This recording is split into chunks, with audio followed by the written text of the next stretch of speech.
Gus, or online KiaCovingtonPike.com. If you want it, we got it at Gossett Motor Cars. All 650 acquisition fee, Forte RE 699,094, MSRP 21,385, Sorrento PG 242,710, MSRP 33,010, Telluride RG 462, 2822, MSRP 38,705, includes all rebates and incentives, must finance through Hyundai, excludes tax title and license with approved credit. See dealer for complete details. Offer valid through 1/2/2024, dealer stock only. Staying active and healthy as we age starts with strong bones. To keep your bones strong, you need calcium, vitamin D, and regular exercise. A bone density test called DEXA helps detect low bone mass and bone disease called osteoporosis. If you're 65 or older, Medicare provides free bone density tests every 2 years. Ask your doctor to schedule yours. For more information on how to be bone strong, visit pathtogoodbonehealth.org. Hey, Joe, I thought you were retired. Living on a fixed income is tough. So here I am, an essential worker. I know. I mean, food prices are going up every day. Thank goodness for benefitscheckup.org. Benefits what? benefitscheckup.org. It's a free website where people over 60 can find help to pay for food, medicine, even utilities. I got $1,200 a year in benefits. Maybe it can help you. Imagine a disease that affects more than 10 million Americans, more than AIDS, Parkinson's, ALS, MS, and muscular dystrophy combined. Yet few know its name.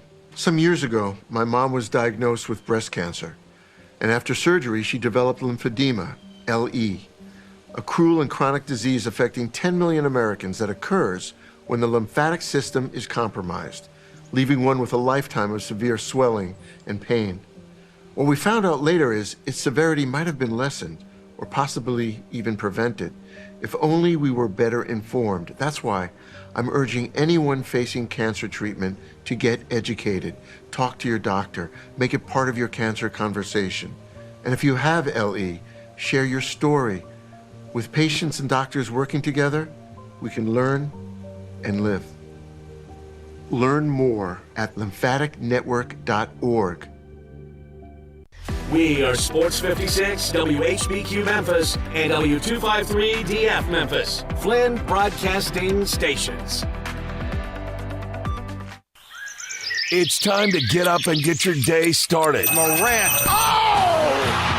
A jawbreaker! It's Sports 56 Mornings with Greg Gaston and Eli Savoy on Sports 56 and 98.5 FM. The first hour of Sports 56 Mornings is brought to you by East Memphis Ace Hardware at the corner of White Station and Quince. Now, here are your hosts, Greg and Eli. They get up every morning from the alarm clocks, wanting to take the 8:15 into the city. Good morning, everyone. Welcome into Sports 56 Mornings. We are here for your listening pleasure. Many of you folks continue to enjoy a little vacation for Christmas. We are back to work, and we're here for those of you who are also back to work and with us this morning. It is the Tuesday, December 26th, 2023 edition of the program, and even though it's the holidays, things slow down for families somewhat, but not for sports.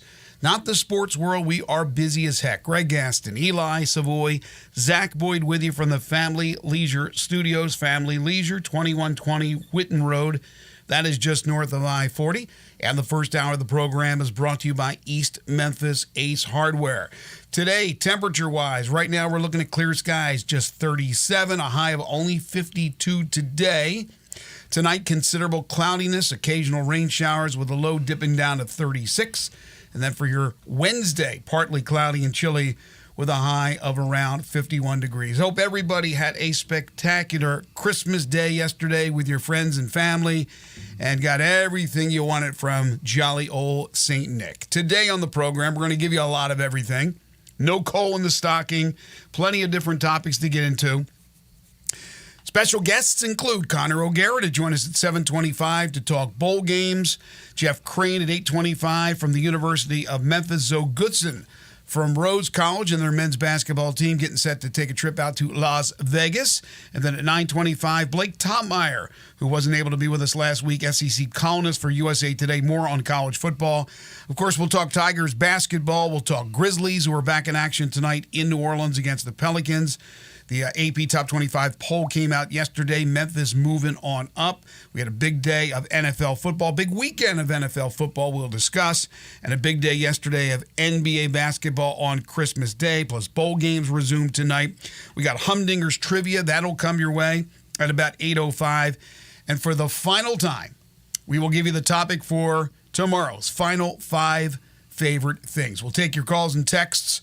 901-360-8255 on the Sports 56 listener lines, 901-360-8255, or message us on Twitter, Facebook, YouTube, or on the website sportsmemphis.com. That's your lineup for an all spanking new edition of Sports 56 Mornings. Hope you had a great, I was going to say Valentine's Day, great Christmas with your family. Enjoyed yesterday? I did. Fantastic day, fantastic weekend. So yeah, it's now rolling towards the new year. Zach, how about yourself? It was good. I can't complain. Yeah, quiet, little, or did you make like 8 different trips during the day to different members of the family? One trip. It just stayed at the house. Okay. We had a door decorating contest. Yeah, did you win? No, I came in third. Did you get anything for third? A little cash prize here. No, that's not bad for third place. Yeah, we did the old, went over to the son's house for a while there in the morning for breakfast, and then at night we hosted the family for dinner. So it was good. It's just too quick. Obviously, it's quick, and you're trying to watch NBA and the NFL and be with family and open up gifts, and you got to turn around and get up real early in the morning for today's show. But that's what we do, and that's why we enjoy what we do, because we bring you that entertainment that if you're with us. And there's a lot of people came up to me and said, hey, we love listening to you in the mornings, and we'll be with you on Tuesday morning. So they're back to the grind, and it is what it is. But again, next week, same type of deal with the holiday being New Year's Day next Monday. We won't have a show next Monday, but then we'll be back to usher in 2024 on Tuesday. You and I were at the Memphis Vanderbilt game on Saturday afternoon, and it kind of went as many expected. John Calipari used to talk about this game in particular, not Vanderbilt, but the game in which you play right before Christmas and the players are leaving that day. They're getting on planes, that they are never focused the way they need to be focused. Now, there's another team that's part of the occasion and part of the battle on Saturday, and Vanderbilt, who had been playing incredibly poor this year and had injuries as well, came into FedEx Forum with nothing to lose and played their hearts out. And quite frankly, deserved to win that basketball game. For a good portion of that game, they outplayed Memphis. But a good team finds ways to win, and that's what Memphis is, a really good team. They are now 10-2 after a 77-75 win over the Commodores. And then when the polls came out yesterday, Memphis moved up to number 19 in the Associated Press Top 25 poll. David Jones, who was not feeling great. In fact, he had some IVs after the game. He was under the weather, still went for 28 points and 9 rebounds. Javon Quinterly, 13 points, 4 assists, 2 rebounds, 2 steals. And we saw the debut of newcomer Naquan Tomlin, who played 15 minutes and 25 seconds, scored 8 points, hit his first shot from the field. It was a 3-pointer, much to the delight of the fans that came out to see the game on Saturday. 3 rebounds and assists, a couple of turnovers. Memphis turned the ball over only 9 times. They forced 17. And again, just win, baby. They got the win, Eli. And now it's a game against Austin Peay this Saturday at 6. That will wrap up the calendar year. And then from there on out, it is all conference play before the NCAA tournament. Yeah, this was, I talked about it last week. I asked Andy Borman about it last week. You look at coming off 3 ranked opponents now, and even though Vanderbilt's an SEC team, let's be honest, I mean, these guys aren't dumb. They look at it and realize they're not a very good SEC team, and they had been struggling mightily, and are coming off a loss to Western Carolina. So you throw in the holiday quotient as well.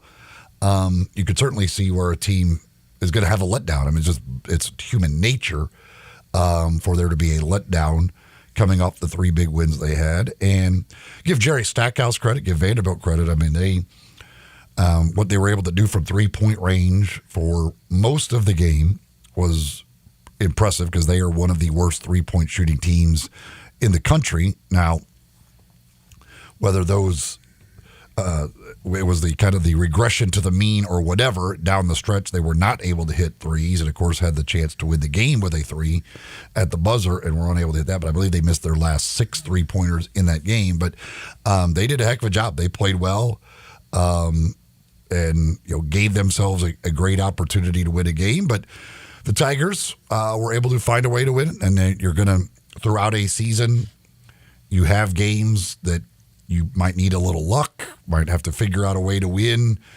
despite not playing your best, and you just hope that you can get those wins because you don't really want to have losses to teams like that on that resume when it comes NCAA tournament time, and that's what the Tigers. In the end, it's a win, move on, get ready for Austin Peay, and then get ready for conference play.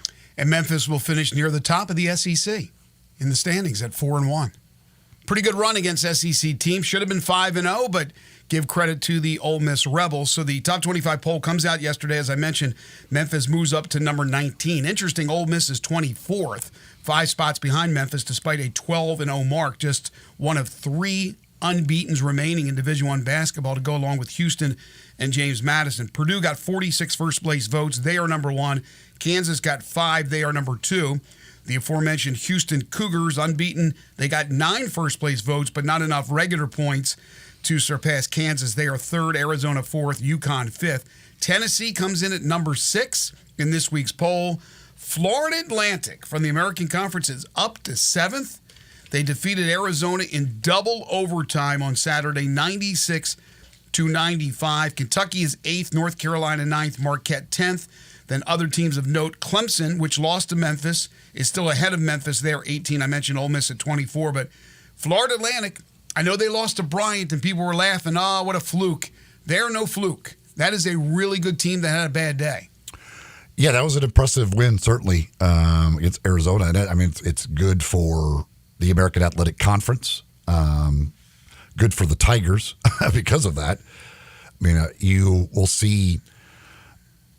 I doubt it will happen, but there is a chance that Florida Atlantic and Memphis both go undefeated in the rest of the conference. You could see both of those teams come the end of the year when they finally meet in conference play, both with some really long winning streaks on the line. Right, and at stake, high seeds. The Florida Atlantic Owls have played a decent non-conference schedule. Obviously, Memphis has played a really good non-conference schedule, but that win against Arizona will go a long way. So, yeah, even though there is a lot of mediocrity in the conference, they are very top-heavy with 2 very, very good programs. So, the Tigers players remain out. I believe they return tomorrow. Again, they'll prepare for the Austin Peay Governors. The Govs have beaten Memphis one time in their history. That was the first time they played, and then Memphis has rattled off 8 games straight since, 8 wins since. We're scheduled to have Andy Borman on again tomorrow as he joins us every week to talk more about that one. In the meantime, while the Tigers held off Vanderbilt on Saturday, the Memphis Grizzlies went into Atlanta and won for the 3rd straight time since Ja's return, and despite the Grizzlies still being well out of it, they're 9-19. They're starting to excite people. Marcus Smart has been upgraded to questionable for tonight's game in New Orleans, means more than likely he will play. He's been out with a left ankle sprain. He's missed 16 games. If he does play, it would be the first game he's played with Ja Morant. So that'll be interesting to see what happens there. But on Saturday, they beat the Hawks 125-119. Ja with 30 points, 11 assists, 6 rebounds, and Des Bane was unconscious. 37 points, 6 rebounds, 6 assists. Tripp contributed 20. Vince Williams Jr. had 11 rebounds. Yeah, this stretch right now coming up, Eli, is going to tell a large tale, in my opinion. While there's still a bunch of games to go, and I believe the Grizzlies are 5 out of that last play-in spot. This week, these road games, New Orleans tonight, they got to go to Denver, they got to play the Clippers, all on the road, and then Sacktown in Sunday for a game at FedEx Forum. If you want to stay within striking distance, you have to go minimum 2-2. And I think this will tell the tale, because I said I want to see Ja's first 4, 5, 6 games out of the chute when he returns to see really if I feel without Steven Adams, obviously without Brandon Clark, do they have enough? And they're getting Kennard back soon. It looks like Smart maybe tonight. Well, they looked really good the first 3 games. We know the difference that Ja can make. Well, now these tough road games, what can they do? Are they going to limp back to Memphis 0-3, losing 3 straight before the Sacramento game? Or are they going to go 2-1 or 3-0? What can they do? This one will tell me really or not if I believe that the Grizzlies are for real, that they can make not only a push, but if they get into the tournament, have an opportunity to advance in the tournament. Yeah, tonight is certainly very winnable. You just won there last week in Ja's return, but I'm sure with the way that went, New Orleans will be very motivated tonight to try and get a little bit of revenge for that heartbreaking loss for them on their home floor. But certainly when you're talking Denver and you're talking Clippers, you're talking Sacramento, some of these games, some of these teams you've got coming up, none of them are easy. So, I think if you could go 2-2 out of these 4, you would take that. But it's tonight is one certainly you can go down there and win, but it's not going to be easy. But it's just again, you watch this team with Ja. I mean, it's a different team. Everything about them just looks different. There's that swagger is back. There's no doubt. Desmond Bane is rolling. There's a lot lifted off of his shoulders offensively with Ja being there. He's not asked to do quite as much, but he has been terrific, especially these last 2 games. What he has done in scoring, and the big 3 are combining basically for around 70 points a night. It seems like every game now that they're playing together. So then things are looking a lot better, that's for sure, than where they were a week ago. And hopefully they can keep it rolling in New Orleans tonight. I know it's always a numbers game when it comes to the All-Star team. I believe Des Bane's an All-Star. I think he should be on the Western Conference All-Star team. A lot will depend on how the Grizzlies finish before the All-Star break with their record. And, of course, the numbers crunch. But, man, he is an all-star in my opinion. Memphis has shot at least 50% in all 3 games since Morant's return. The Grizzlies recorded season high in points, 125, and points in the paint, 76 in the come-from-behind win in Atlanta. They are averaging 62 paint points in 3 games with Ja Morant. That's first in the NBA in that span, compared to just 44.7 paint points before Morant's return, which was 28th. You talk about a difference. My gosh, 28th to first. So again, tonight in New Orleans, the Grizzlies begin a 3-game road trip. Yesterday, some interesting games on Christmas Day, as there always are. The Knicks beat the Bucks 129-122. Jalen Brunson went for 38 points. Denver over Golden State 120-114 with Nikola Jokic and who else? Jamal Murray combining for 54 points. Boston beat the Lakers 126-115. Kristaps Porzingis with a big game, 28-11. Anthony Davis had 40 in a losing effort for the Lakers. Then Miami beat the Sixers 119-113 in a game which did not see either Joel Embiid or Jimmy Butler, the 2 big stars, play because of injuries. But Jaime Jaquez Jr., if you wanted to see him, Eli, you got a lot of Jaime, 31 points in that game, a career high. And then to wrap it up, Dallas all over Phoenix, 128-114. Luka Doncic at 50. He now has over 10,000 career points. To me, it feels like he just started the NBA 2 years ago. It's weird. Over 10,000 points already for Doncic. And Phoenix, they have a problem. They have a big problem. Injuries have been a big part of it, but my gosh, you have, according to reports, Kevin Durant not happy playing a secondary role, I guess, to Devin Booker. Phoenix is one of those teams where you looked at those 3 guys before the season. Oh, man, this is going to be a great trio. They're going to be near the top, and they are on the outside of the playoffs looking in right now.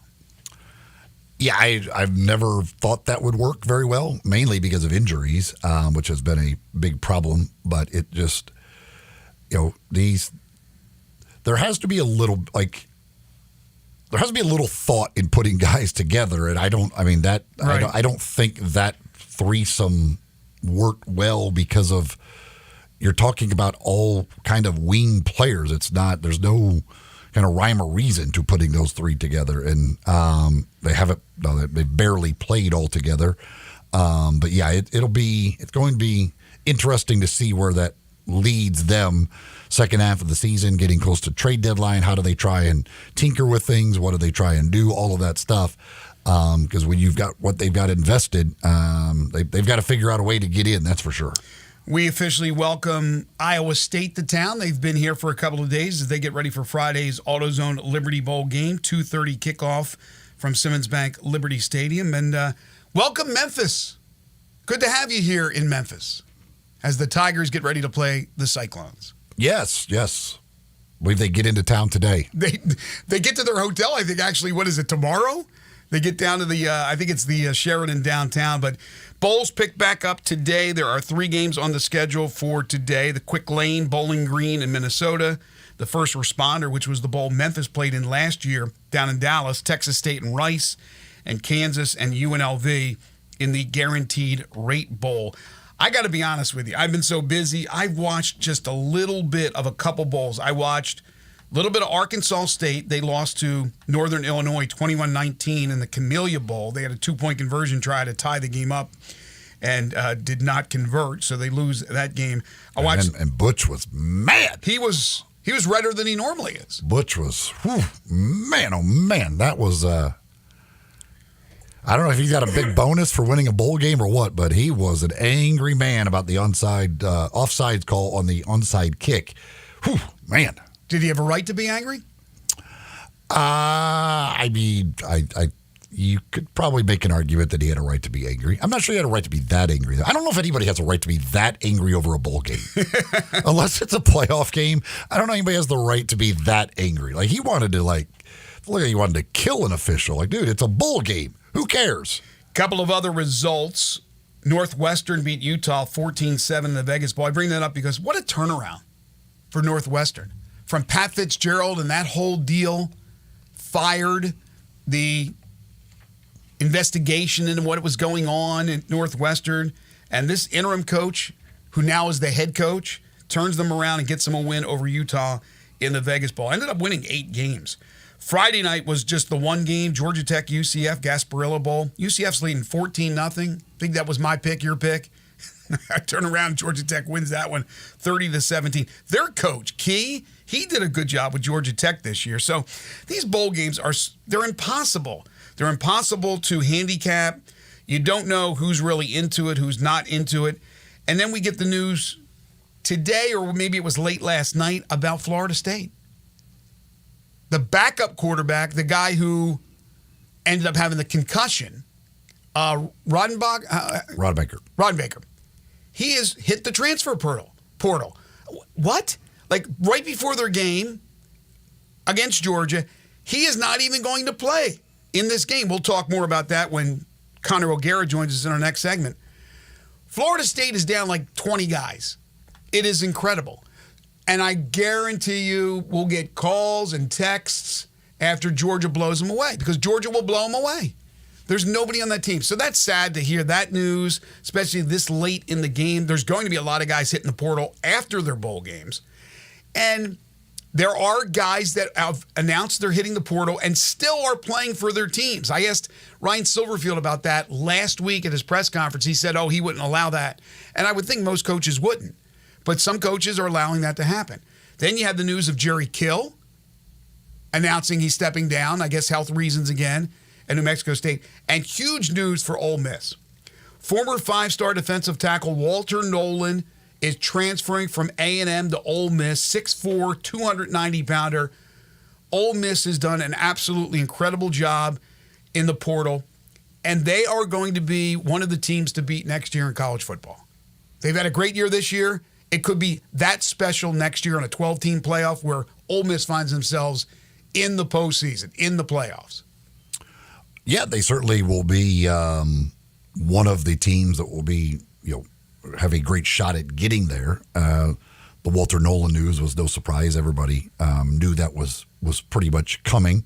The former St. Benedict player here for 1 year and guy who kind of moved around in his high school career, moving around in his college career now, but certainly a hell of a talent and a huge pickup on that defensive front for Ole Miss. And Lane Kiffin, he's not the portal king for nothing. Dude continues to do it. Incredible run. By the way, there's a lot to talk about in the world of the National Football League, including some big surprises. We will do that to open up hour number 2 after Humdinger's Trivia, so stay tuned for that if you want to hear about the National Football League. When we come back, it's more on college football with Connor O'Gara.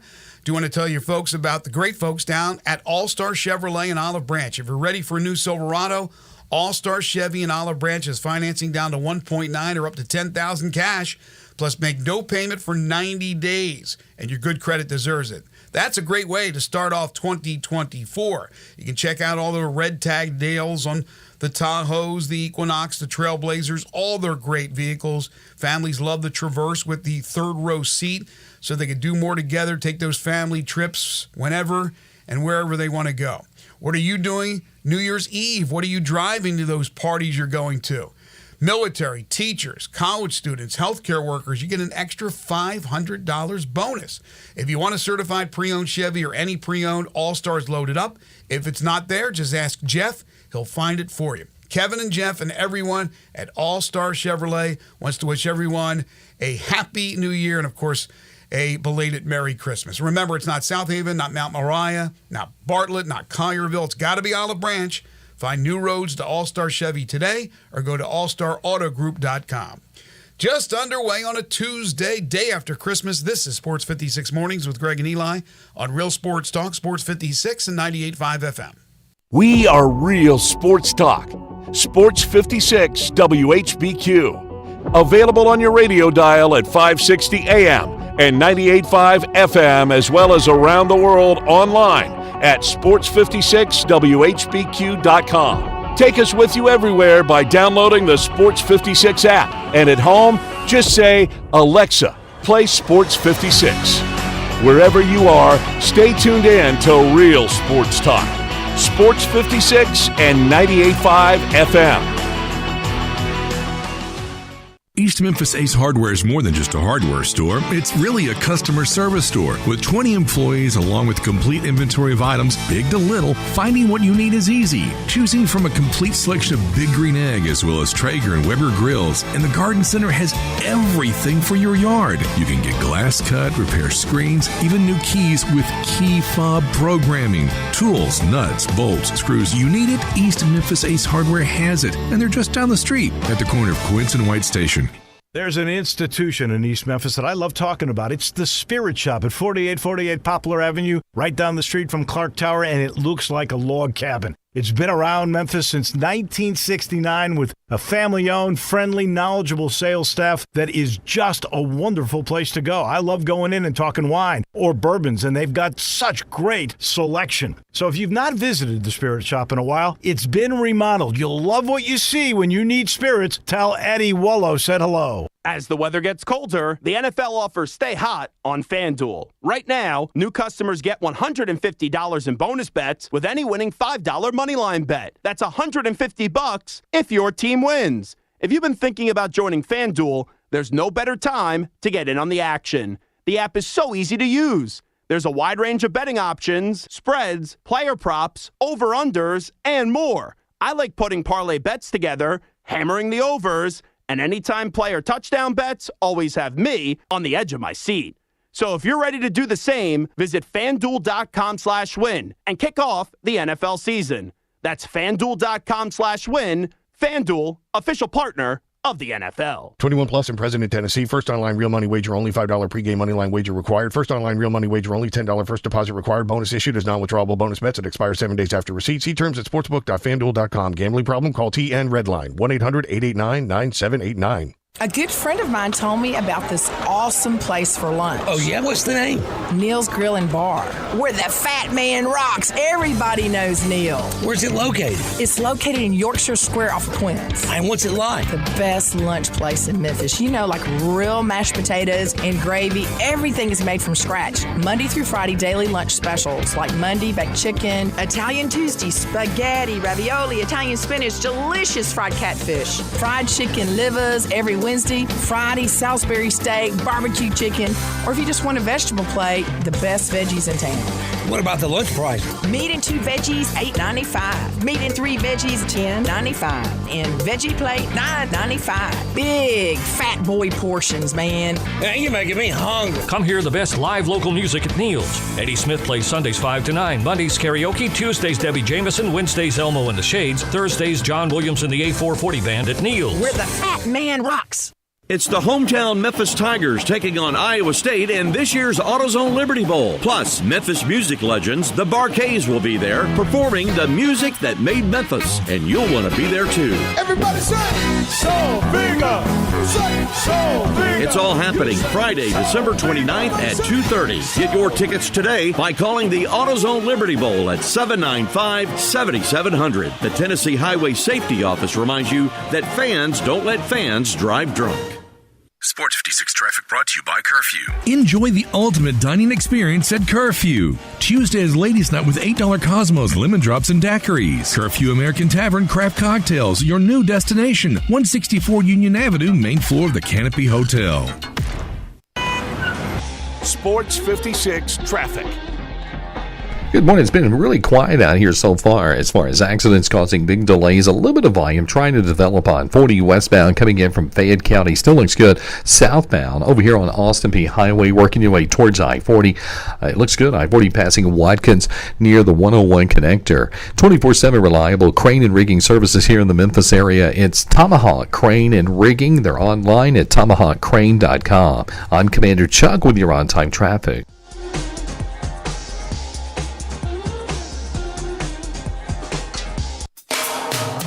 Now back to Sports 56 Mornings on Sports 56 and 98.5 FM. This hour is brought to you by East Memphis Ace Hardware at the corner of White Station and Quince. Here once again are Greg Gaston and Eli Savoy.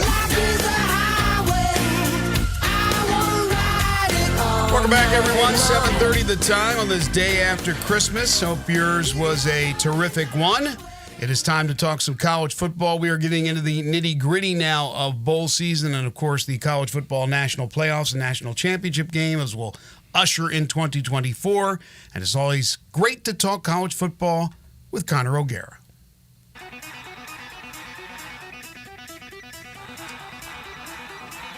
It's time to talk some SEC and college football. Joining Greg and Eli is Connor O'Gara from SaturdayDownSouth.com and SaturdayTradition.com. Here's Connor O'Gara with Greg and Eli. He is indeed the senior national columnist for Saturday Down South, Saturday Tradition. You can follow him on Twitter at CJ O'Gara. Catch him every other Tuesday talking with us here on Sports 56 Mornings. Good morning, Connor. Hope you had a great Christmas with your family. How are you?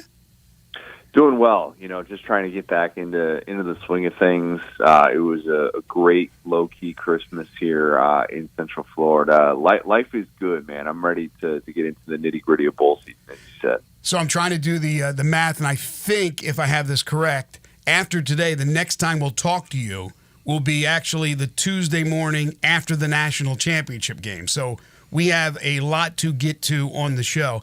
First of all, I don't know if you could even put it in the words, what has happened to Florida State since not getting the call to be in the playoffs. We've had a school that wants to leave the conference. We now have the backup quarterback who was kind of the controversial figure, right? Rodemaker. Well, they could play and compete in the playoffs with Rodemaker. He's coming off a concussion. He'll be ready to go. Well, now he has hit the transfer portal. Mike Norvell is missing half his guys when they get ready to battle Georgia, and it's not going to be fair at all once they get clobbered more than likely by the Bulldogs. Man, what has happened? One decision has just turned everything around for that poor program. Yeah, it's strange, and I don't know if there's anything quite like this in recent memory because this initial snub of not getting into the college football playoff, I argued it was as egregious as any playoff national championship decision that we've seen in the 21st century in the sport. And so you have this mass exodus with a team that is riding a win streak of 18 games, 19 games now? And it's crazy to think about because they've done everything right. But this is the reality of today's college football. And if you don't get a chance to play for a national championship, you're asking why. You're saying, why have we done everything right, and yet we are being told by the powers that be that we are not good enough or not worthy enough to have that honor in front of us? We're Florida State. We're not UCF doing this in 2017. We're Florida State. And so they're looking at all the things around them and the fact that they have all these guys hitting the portal. That's just reality for no matter who you are. Even Ohio State's dealing with that. Georgia has a lot of players that are entering the portal as well. It's just the reality of this situation has created a perfect storm where Florida's entire trajectory of the program has now changed drastically in the last month and a half. You certainly are not a lawyer like we are not, but what do you think of their efforts to see if they can get out of this grant of rights, which certainly could affect a lot of things within the ACC, a lot of teams within the ACC and elsewhere if their lawyers were to figure out a way out of this? I'm not holding my breath because, guys, it's been 2.5 years. If you've had 2.5 years since this Oklahoma-Texas decision to go to the SEC, you have had lawyers that have been working. I don't know what those hours are. I don't know what they're working on retainer for. But I got to imagine there are so many schools in the ACC who have had lawyers looking for every possible loophole in existence, and it's gotten us here. It's gotten to a place where they're like, well, we just need to sue over this grant of rights. And that's really the only way because there are no loopholes in this at this point. We're just going to hope for the best, and this feels like a Hail Mary attempt. I don't know what's going to get them out of this. I really don't. I don't know what they can possibly find to say, oh, yes, the contract that you signed, that you agreed to, that you did because you wanted that security in 2016, you need to find a way to get out of this. I don't know what in the world they can possibly dig up at this point that's going to make the decision makers say, yeah, you know what, you guys were wronged, and you have every right to get out of this. I just don't see it happening. Because of that, and I think you're right, have you not allowed yourself to kind of think what could happen and which direction it would go if all of a sudden Florida State did find a loophole and then others followed suit? I haven't.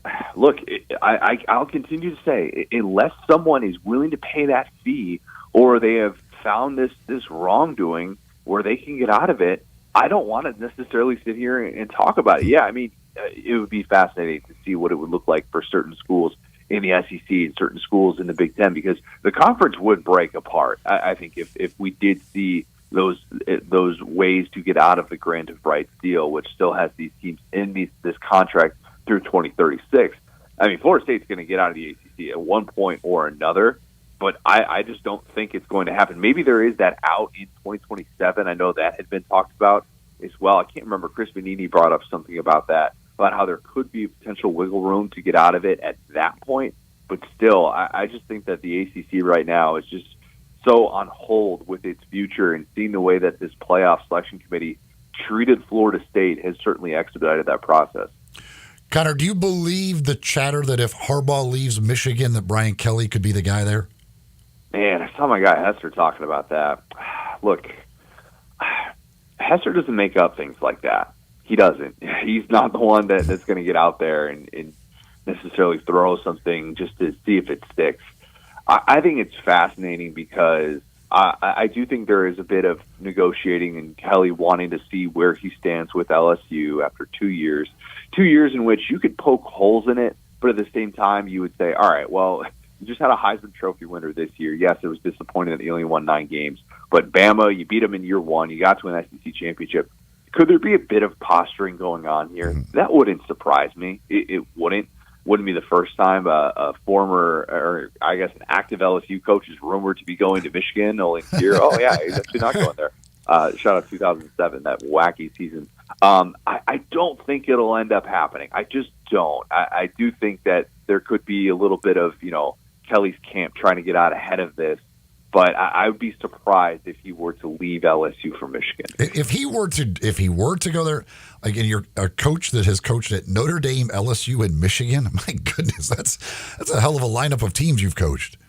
Yeah, I mean, look, I think Brian Kelly is easily one of the top 5 best coaches in the sport, and has been for quite some time. So anybody that wants to point to the lack of national championships and say, well, he didn't do this, he didn't do this, go find the amount of coaches who have done that. Okay, so by then By that criteria, you're taking Jimbo Fisher ahead of Brian Kelly? No, I'll take Brian Kelly. Thank you. There's just so much left, I think, for him to do at LSU that it would surprise me if he decided, you know what, no, I got to get back to the place where this all started at Grand Valley State in the state of Michigan, coaching up a team that is going to have a lot of questions coming off of this season as well. And why would you leave a place like LSU where you have been able to recruit, you've been able to develop, and do everything you set out to do? Portal's kooky as it always is. Trevor Etienne leaving Florida to go play against rival Georgia. I love Trevor Etienne. I love what he's been for this program at Florida in his 2 years there, in a place that you've kind of questioned at points. Do they have superstars here? Do they have enough skill guys there? He has been so good in these 2 years, but I can't wait to see him in a Georgia uniform, because that guy needs to be getting the football more.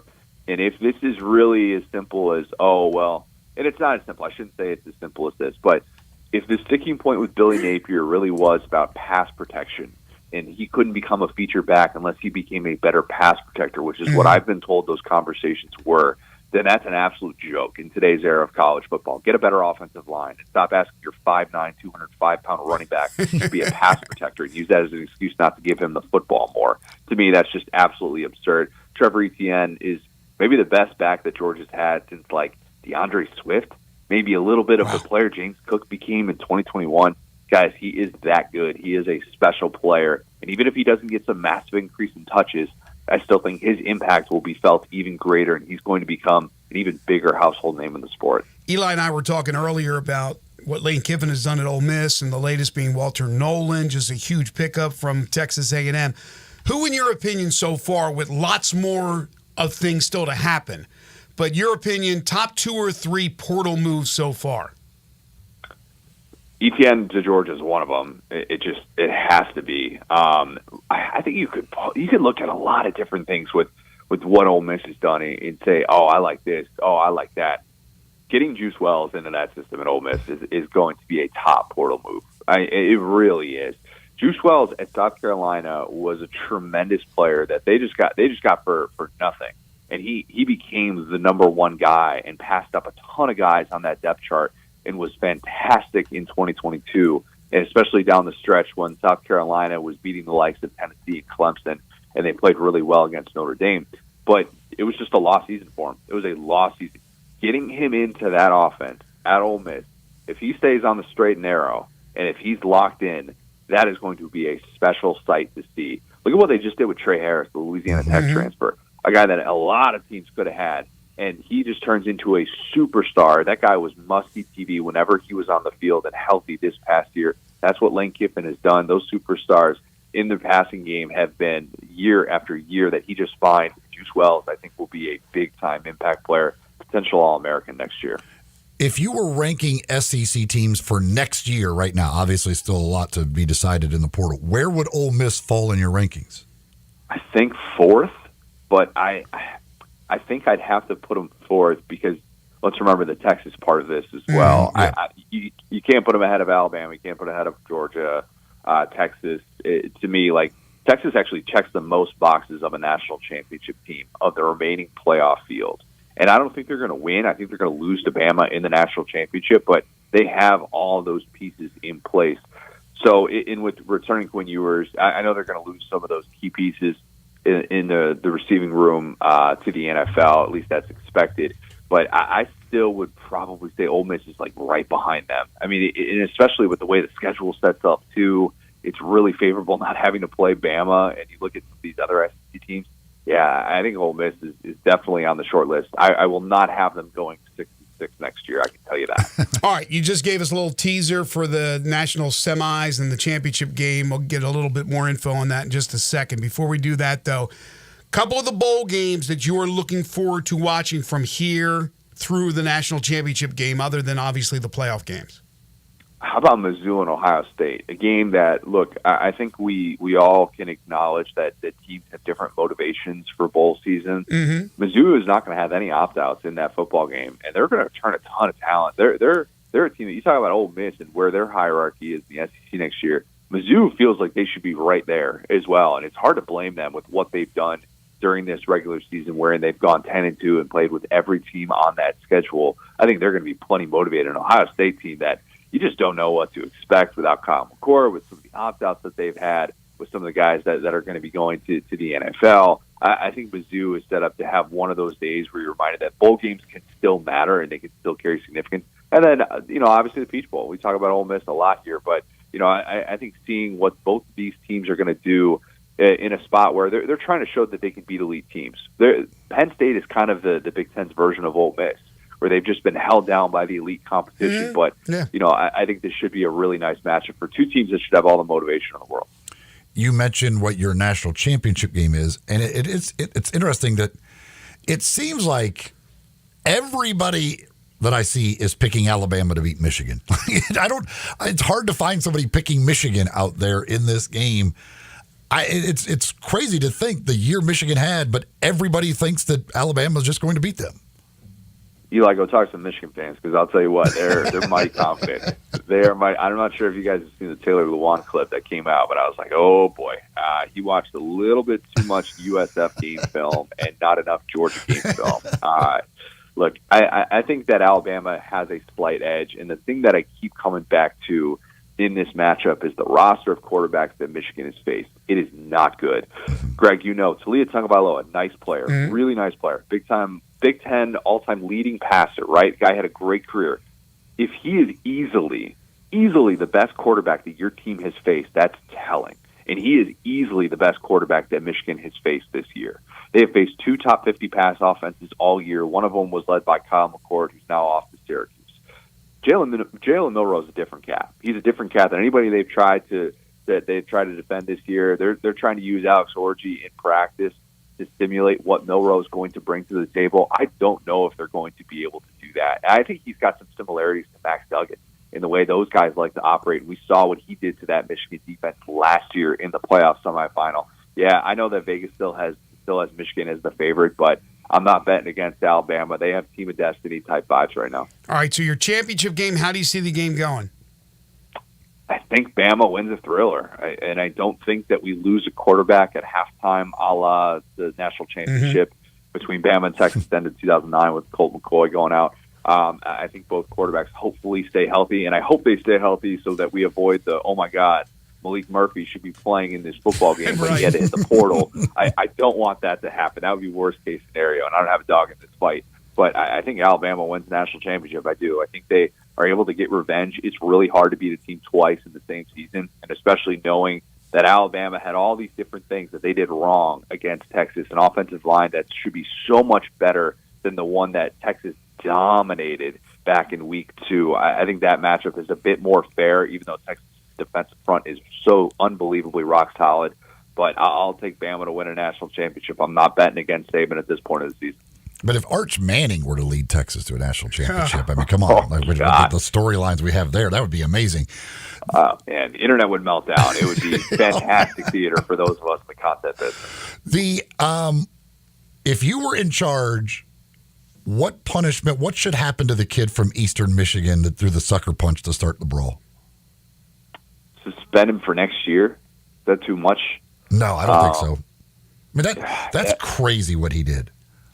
How many times has that clip gone around? I mean, think about that. And think about how many different places are sharing that, and it's that bad. That is a horrible, horrible look.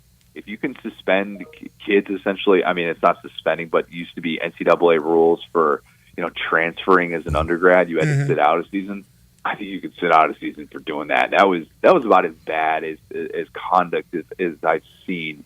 And especially in such a lopsided game. It's one thing if it's happened in the heat of the play, but that was so premeditated in a post-game scenario. Just a bad look all around. If he got suspended for the year, I don't think anybody would push back. It was assault, brother, as Adam Sandler once said. And it's also dumb. The kid's wearing a helmet. Like you punched the one with the helmet. You punched him in a helmet.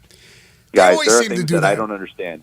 There are things I don't understand in this world. Billie Eilish and why people punch other people with helmets. Exactly. It always seems to happen, though, and she's always somewhere that you see on your TV. He is Connor O'Gara, senior national columnist for Saturday Down South and Saturday Tradition. You can follow him on Twitter at CJ O'Gara. Happy New Year to you and your family. So we will talk to you right after the national championship game next. Enjoy all these bowl games, Connor. Looking forward to the new year. Gentlemen, appreciate it. Looking forward to it. Thank you now. This side of the program brought to you by East Memphis Ace Hardware, corner White Station and Quince is where you'll find them. A lot of people off this week, probably trying to get some things done around the house before the new year, enjoying this time off. Well, head over to East Memphis Ace Hardware, get all those supplies you need for those DIY projects. They've got certainly everything you need and a great staff to help you find it as well. Plus, of course, the Big Green Egg. They are a platinum dealer. I was cooked a little Christmas meal on my Big Green Egg, and which I got from folks over at East Memphis Ace Hardware. They've got the eggs. They've got the egg accessories. They've got so much for you. East Memphis Ace Hardware, corner of White Station and Quince. You're tuned into Sports 56 Mornings with Greg and Eli on Real Sports Talk, Sports 56 and 98.5 FM. Add a little fun to your lunch break. Join Johnny Radio for Sports 56 Happy Hour from 11 to 1 every weekday on Sports 56 and 98.5 FM. Roofs, and more roofs. Chris Price here with Metro Builders. Is your roof leaking? Do you have mold stains on the ceiling of your home or business? Is your carrier denying your claim or offering a repair simply because they don't have enough documentation? You need a contractor that performs work for insurance claims for policyholders each and every day, and Metro Builders is here to assist. Call Metro Builders. At Metro Builders, we provide free estimates, consultation, and claim repairs. Metro Builders' process of arriving, inspecting, diagnosing problems, and estimating is second to none, commercial and residential.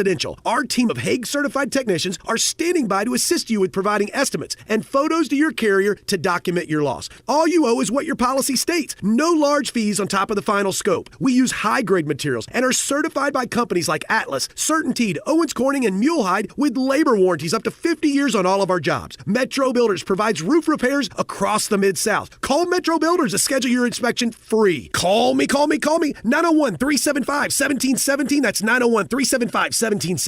East Memphis Ace Hardware is more than just a hardware store. It's really a customer service store. With 20 employees along with complete inventory of items, big to little, finding what you need is easy. Choosing from a complete selection of Big Green Egg as well as Traeger and Weber grills. And the Garden Center has everything for your yard. You can get glass cut, repair screens, even new keys with key fob programming. Tools, nuts, bolts, screws, you need it. East Memphis Ace Hardware has it. And they're just down the street at the corner of Quince and White Station. Winter's coming. Heavy rain, sleet, snow, and ice. Are your tires up for the challenge? Tread confidently in winter's worst with a set of new tires from Tire Rack. They only sell the best, like the full line of General tires. Go to TireRack.com/Colin. Tell them what you drive.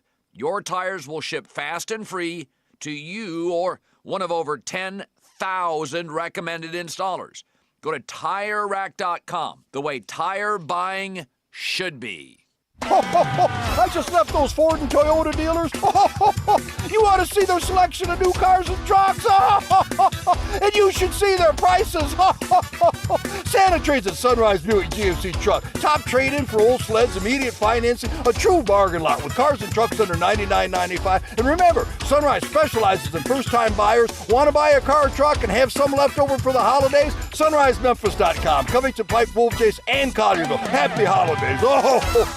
Now, this is the weather Sunrise was made for. You can enjoy sunrise downtown on Jefferson or sunrise east on Poplar all year long. But there's something special about tucking into a hot, fresh, delicious breakfast when there's just a bit of cool in the air. It's true for lunch, too. There's nothing like a perfect burger when you've got your coat hanging on the back of your chair. You know the food at both Sunrise locations is made just for you when you order it. And now you can enjoy it while you're not being outside in the cold. Warm up with some Sunrise. Now, back to Sports 56 Mornings on Sports 56 and 98.5 FM. This hour is brought to you by East Memphis Ace Hardware at the corner of White Station and Quince. Here once again, Greg Gaston and Eli Savoy. So one other note about Florida State, obviously with Rodemaker going into the portal, The Lausanne product, Brock Glenn, will get the start in the bowl game versus Georgia. Big moment for him. Good luck to him. Good luck to him. He'll need to throw the ball a little bit better for them to have a prayer, but I don't think they have. And he'll be doing it without the good receivers. Yeah. So that's always fun. Well, between injuries and opt-outs. And doing it against Georgia. It's just not fair to Florida State, but it is what it is. I feel bad for Mike Norvell. All right, so tomorrow's Tuesday, or Wednesday rather. That means 5 favorite things. It's also our last, not only of the year, but ever. We wrap up something that has been fun, but all good things come to an end. We appreciate your participation over the years. So tomorrow I thought I would just do something pretty simple and gives you a little bit of leadway to go any way you want with this. But the 5 favorite things about your life. Tell us about you. Tell us about you. What are the 5 favorite things that you're most proud of? 5 favorite things that you've accomplished. People in your life. Whatever it may be. Your 5 favorite things about your life for tomorrow's 5 favorite things finale. Okay? NBA. We were talking earlier about the Grizzlies back in action tonight in New Orleans. Also tonight, if you're scoring at home, the Pistons host the Nets. Pistons just the other day lost in Brooklyn against the Nets. Now they host them. They are riding a 26-game losing streak. That ties Philly's record of 26 straight in one season. But Philly owns the record for most losses consecutively over a couple of seasons. That streak is at 28. So Detroit, if they cannot beat the Nets tonight, I believe of Boston and then Toronto.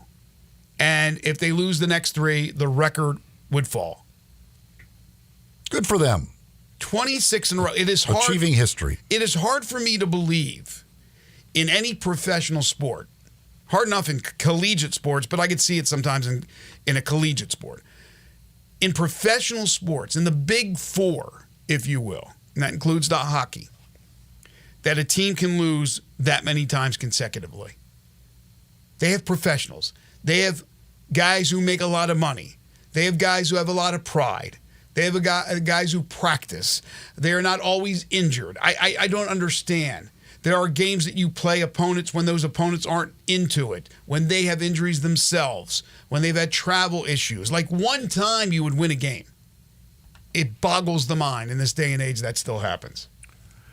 You would think you would stumble into a win somewhere. Again, they've got talented players, some really good young players that they're trying to figure out. But especially in the world of basketball today, you should have a night where you get hot from three-point range. An opponent shoots terribly from three-point range. I mean, it's really hard to lose 26 straight games. You should, no matter what, there should be a night where things just click for you shooting the basketball and you figure out a way to win a game. But they have not been able to do that. So we'll see if they're able to achieve history or if they do stumble into a win here in the next couple of games. When we come back, we'll open up hour 2 with Humdinger's Trivia, and then we'll get into the NFL before Jeff Crane is scheduled to join us at 8:25. What a weekend in the National Football League, culminated with 3 Monday games, including last night's Monday night game, in which the Ravens made, you talk about a statement game, the Ravens made a huge statement, and Lamar Jackson made a huge statement. We will talk about all the NFL coming up after the top of the hour break. I do want to tell you folks about Pinnacle Roofing and Restoration, and in 2024, if you have any type of roofing issues right now, you need to get that roof taken care of. So maybe that's one of the game plan for 2024 is getting that roof fixed. And if you're going to do that, stay local. How about a family-owned and operated company called Pinnacle Roofing and Restoration? For all your roofing and home repair needs, call Brandon McCullough in the new year at 901-438-5084 or go online to newroofmemphis.com. They offer all types of financing, including plans and options like a 6 or a 12, even an 18-month same as cash option. They'll work with your insurance company. They'll work out of pocket. Remember, your insurance company can't tell you which company to use for whatever service you need done. That is your choice. They do residential and commercial roofing, so business owners, property managers, obviously homeowners. If you have a leak or any other roofing problem, call Brandon today. They'll come out and do a free roof inspection. They're licensed, bonded, and insured, and a member of the Better Business Bureau. Get a 5-year labor warranty on the purchase of a new roof, and all their work is satisfaction guaranteed. That includes work around the home like carpentry work, exterior painting. They can replace gutters, install shingles, put up fencing and siding, rotten wood repair, whatever you can't do yourself. Call the experts at Pinnacle Roofing and Restoration. Quality work at a very reasonable price. Again, this is a locally owned and operated company. For all your roofing and home repair needs, call Brandon in the new year. Tell him you heard it here on Sports 56 Mornings, 901-438-5084, or online at newroofmemphis.com. You're tuned in to Sports 56 Mornings with Greg and Eli on Real Sports Talk, Sports 56 and 98.5 FM.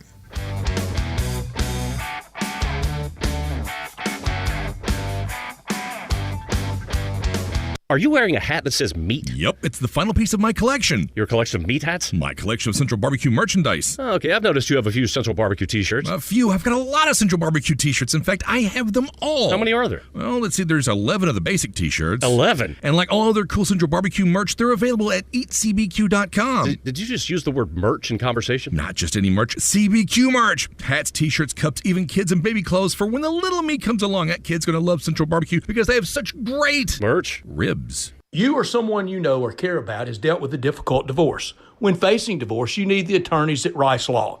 Nick and Larry Rice lead the firm with 3 generations and 7 decades of experience. Located in Memphis, serving the entire state of Tennessee and North Mississippi. Rice Law is who you need to call. Simple or difficult divorce, they know how to handle it. Call Rice Law at 901-526-6701, or for more information, visit them at aboutdivorce.com. That's aboutdivorce.com. At Jason's Deli, when you're dining in or picking up curbside, you can expect wholesome food and no surprises, just delicious sandwiches, crisp salads, and quick quality meals made with the freshest ingredients and no artificial trans fats, MSG, high fructose corn syrup, or artificial colors and dyes. Around here, a lot of thought goes into what we put into our food and what we take out of it, because you're not just taking a bite, you're getting a taste of who we are. New items are constantly being created to expand our menu for all tastes and special diets with vegan and gluten-free options available. Convenience and on-time delivery you can count on. It's just a click away at jasonsdeli.com, so whether you need to feed 5 people or 5,000, the team at Jason's Deli, they have the credentials and the commitment to keep you satisfied. Freshness is nearby at Jason's Deli with locations at Ridgeway in the Park Place Center, Poplar and Highland, Germantown Road in Cordova, and on Goodman Road in Olive Branch. Jason's Deli. It's wholesome food and no surprises. Jenkins Floors and More in Hernando is growing. This family business started up 5 years ago with just 1 pallet, and now they have hundreds. Tim, the owner, gets calls from people everywhere and can sometimes save them up to 50% on wood flooring, carpet, tile, and vinyl. Jenkins Floors and More helps with renovations, home building, and installation. Jenkins Floors and More, number 6 East Commerce Street in Hernando. Also in Little Rock and coming soon to Tennessee. Call 662-469-9350 for more information. The season has changed. You know how I know? It's finally here, the Family Leisure Christmas Sale. Excellent deals on pool tables, shuffleboards, and saunas. Oh, we're just beginning. Tired and sore from shopping? Check out the huge selection in stock of hot tubs and massage chairs. Oh, and you can surprise the kids with the best stuff, like a new arcade, a game table, even a play gym.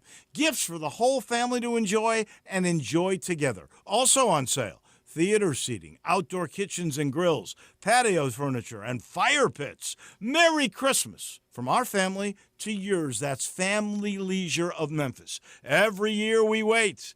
They always deliver. They've done it again. The Family Leisure Christmas Sale is happening at I-40 and Whitten Road. That's 2120 Whitten Road to be exact. That's the place of shopping heaven.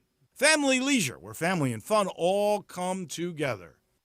This holiday season, give the gift of Gould's with a Gould's gift card for someone you love. It's the perfect gift for everyone. The Gould's gift card doesn't just send wishes, it grants them in store and online. Just come to any Gould's and pick up a gift card, or go to GouldSalonSpa.com to purchase online. That's GouldSalonSpa.com. Happy holidays from Gould's. Gould's Salon Spa, locally owned and operated since 1932. We are Sports 56, WHBQ Memphis, and W253DF Memphis. Flynn Broadcasting Stations. Oh, yeah. Sports 56 traffic.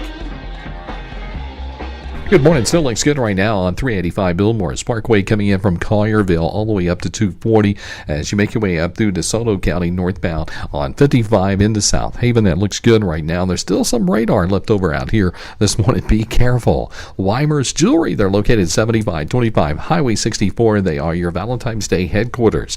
I'm Commander Chuck with your on-time traffic.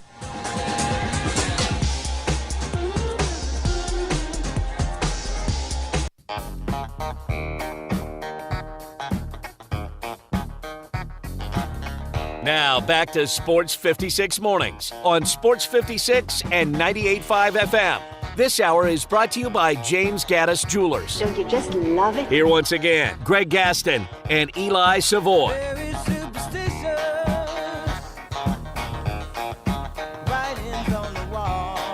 Hey, welcome back, everyone. 8:03 the time, hour 2 here on Sports 56 Mornings. Hope you had a fantastic Christmas Day. We are back to work today, and for those of you who are as well, good morning to you. It is hour 2 of the Tuesday, December 26th, 2023 edition. Greg Gaston, Eli Savoy, Zach Boyd from the Family Leisure Studios. Family Leisure, 2120 Whitten Road, just north of I-40.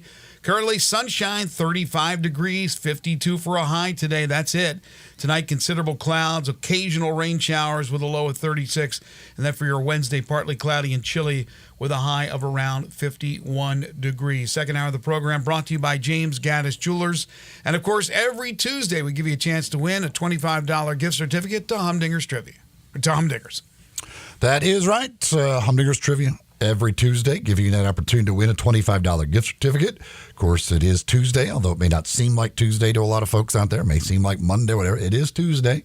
And, of course, that means Taco Tuesday at Humdinger's, where their chicken and fish tacos are just $2 each. Maybe you still got some family in town, want to show them some great food, get them some great food. Head on over to Humdinger's with them today. You can get those tacos, of course, so for just $2 each, or enjoy maybe one of their grilled fish options. They've got many for you to choose from. Plus, of course, the crispy fish and chips. They've got chicken dishes. They've got salads, sandwiches, all, of course, with those grilled fish options. You can get some of the great toppings. They've got great side items as well. Humdinger's located at Poplar and Massey. Online, humdingersrestaurant.com, where you can check out the menu. They will certainly take good care of you and that family this holiday season over at Humdinger's. And again, if you are the first to answer our trivia question correctly, well, then you'll get a $25 gift certificate to Humdinger's. You can answer via text on the Sports 56 listener line, 901-360-8255, 901-360-8255. Text in those answers to try and win that $25 gift certificate. And here is the question for today. Luka Doncic yesterday had 50 points for the Dallas Mavericks on Christmas Day. It was the first 50-point game on Christmas Day since 1966. That's how long it had been since somebody did what Luka did yesterday. Prior to his 50-point performance yesterday, which player had scored the most points on Christmas Day this century? Prior to Luka's 50-point performance yesterday, which player had scored the most points in a Christmas Day game this century? 901-360-8255, 901-360-8255. Text in those answers, and again, the first correct answer gets a $25 gift certificate to Humdinger's. 2 weeks to go in the regular season in the National Football League. Week 16 wrapping up yesterday with the Monday night game featuring the Ravens and the 49ers. The week began on Thursday with the Rams beating the Saints 30-22 to improve to 8-7. There were 2 games on Saturday, of course, a full slate Sunday, and then 3 on Monday, and a lot of surprises. Let's be honest, we had some titanic matchups, some big clashes like the Dolphins and the Cowboys, the aforementioned Ravens and 49ers, and then a rivalry game like the Raiders and the Chiefs, which was a very big surprise to me. But we open up with Saturday and some games of note that are going to be of importance as they try to figure out which way some of these teams are going, whether they're going to the postseason or whether they're going home. Steelers had been in a funk. They decided to give Mason Rudolph a shot, which I have been wondering for a couple of years now. And all he did was go 17 of 27 for 290 yards and 2 touchdowns. I don't know what it is, but I've always thought Mason Rudolph gave them the best chance to win for whatever the reason. They didn't want to play him. Finally, Mike Tomlin plays him, and they beat the Bengals 34-11. Both teams now 8-7, and there was a George Pickens sighting, 4 catches, 195 yards, 2 touchdowns. Calvin Austin, the former Memphis Tiger, with a rushing touchdown. So the Steelers aren't done yet. No. Brandon Lang talked about Friday that he thought this would be the game, that Pittsburgh would rise up. And as I said, it's hard to go against Rudolph on Christmas weekend. So it certainly worked out well for them. And George Pickens, who had taken a lot of criticism for his lack of effort on a possible block the week before, said he didn't want to get injured, so that's why he didn't block. But this is what George Pickens does, and they need to figure out a way to get him involved in the passing game. And they were able to do that because he has big playability, and he showed that certainly on Saturday. Yeah, Steelers still at this point outside the playoffs looking in, but with a couple of games to go, still anything is possible right now. The Colts have the 7th spot at 8-7, Texans 8-7, Steelers 8-7, Bengals 8-7, and then here come the Raiders, and the Broncos with a bad loss are 7-8. The other game on Saturday, the Bills, I guess, after that performance from the week prior, just were sleepwalking. I don't know have any other way to describe their performance against the Chargers, but they nearly lost that game. It took a late field goal by Tyler Bass from 29 yards out to win it. Josh Allen did have a touchdown pass and 2 rushing touchdowns, but the Chargers gave them all they could handle.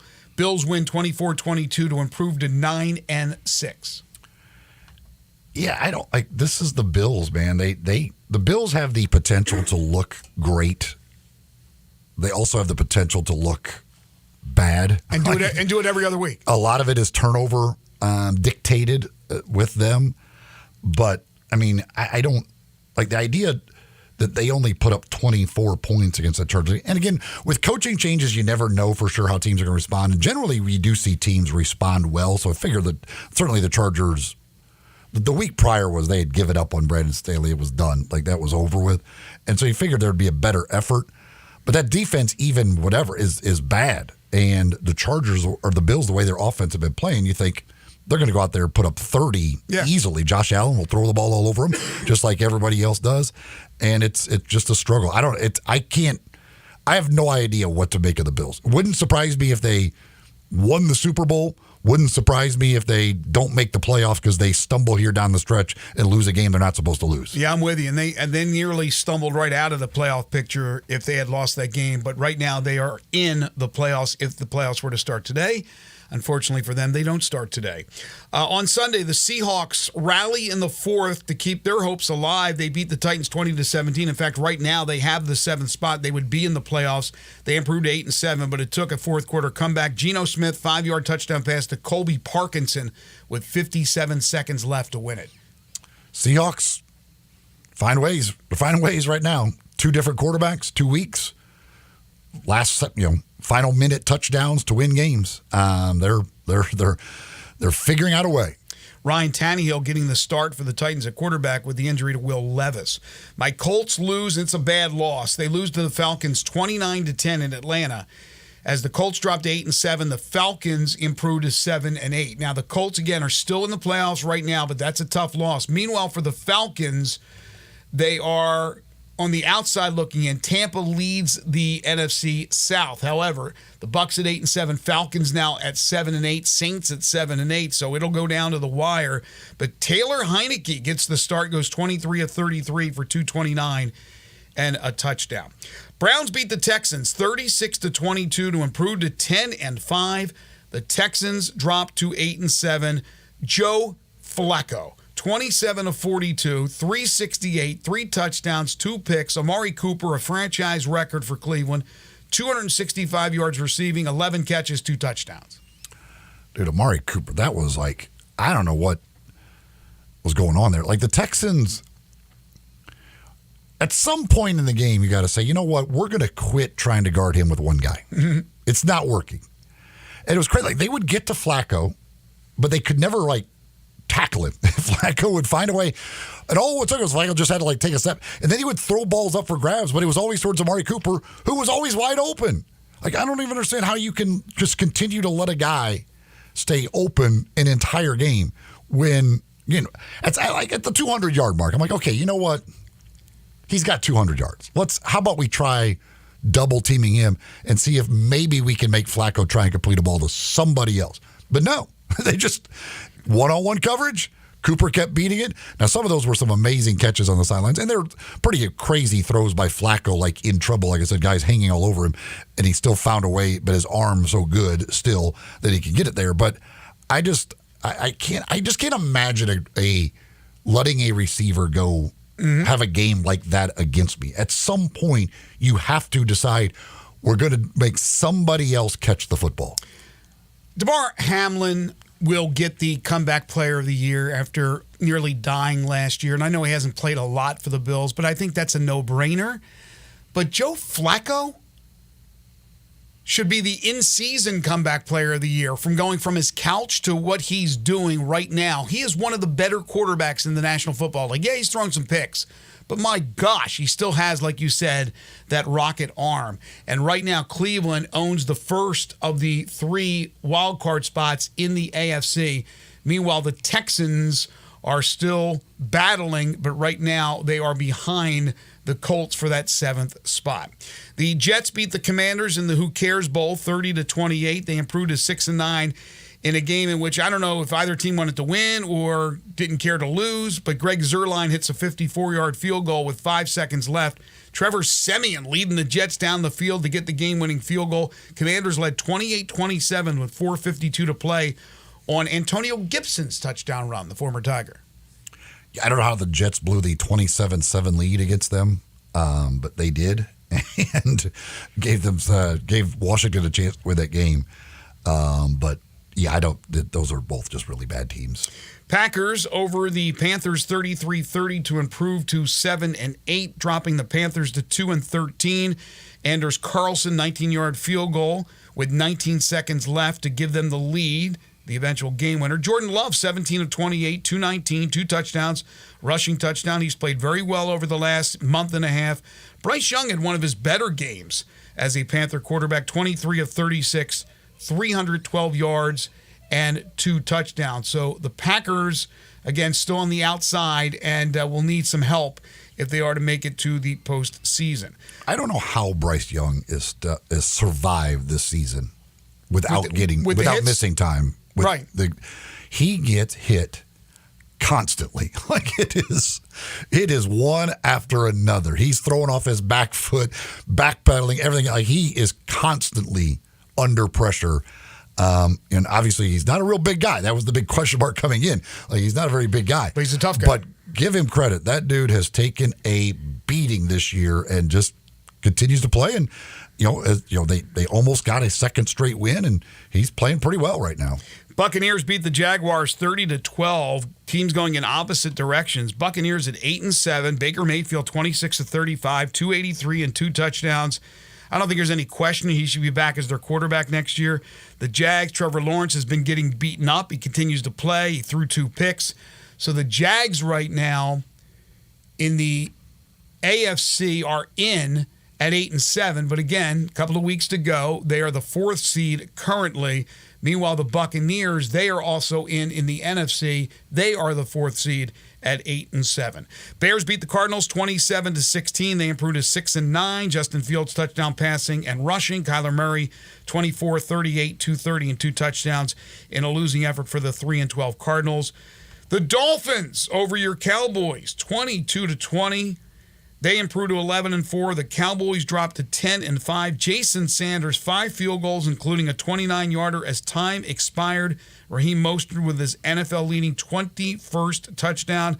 I know you were upset on social media after that one. Well, it's just another frustrating. The first drive of the game, I mean, you march right down the field, and you're trying.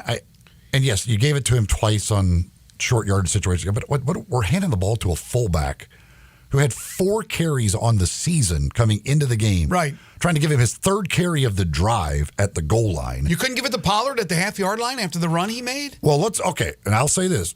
I know people love Tony Pollard. The play before the fumble, Tony Pollard, you have to get that ball in the end zone. Mm-hmm. You had a full head of steam going forward.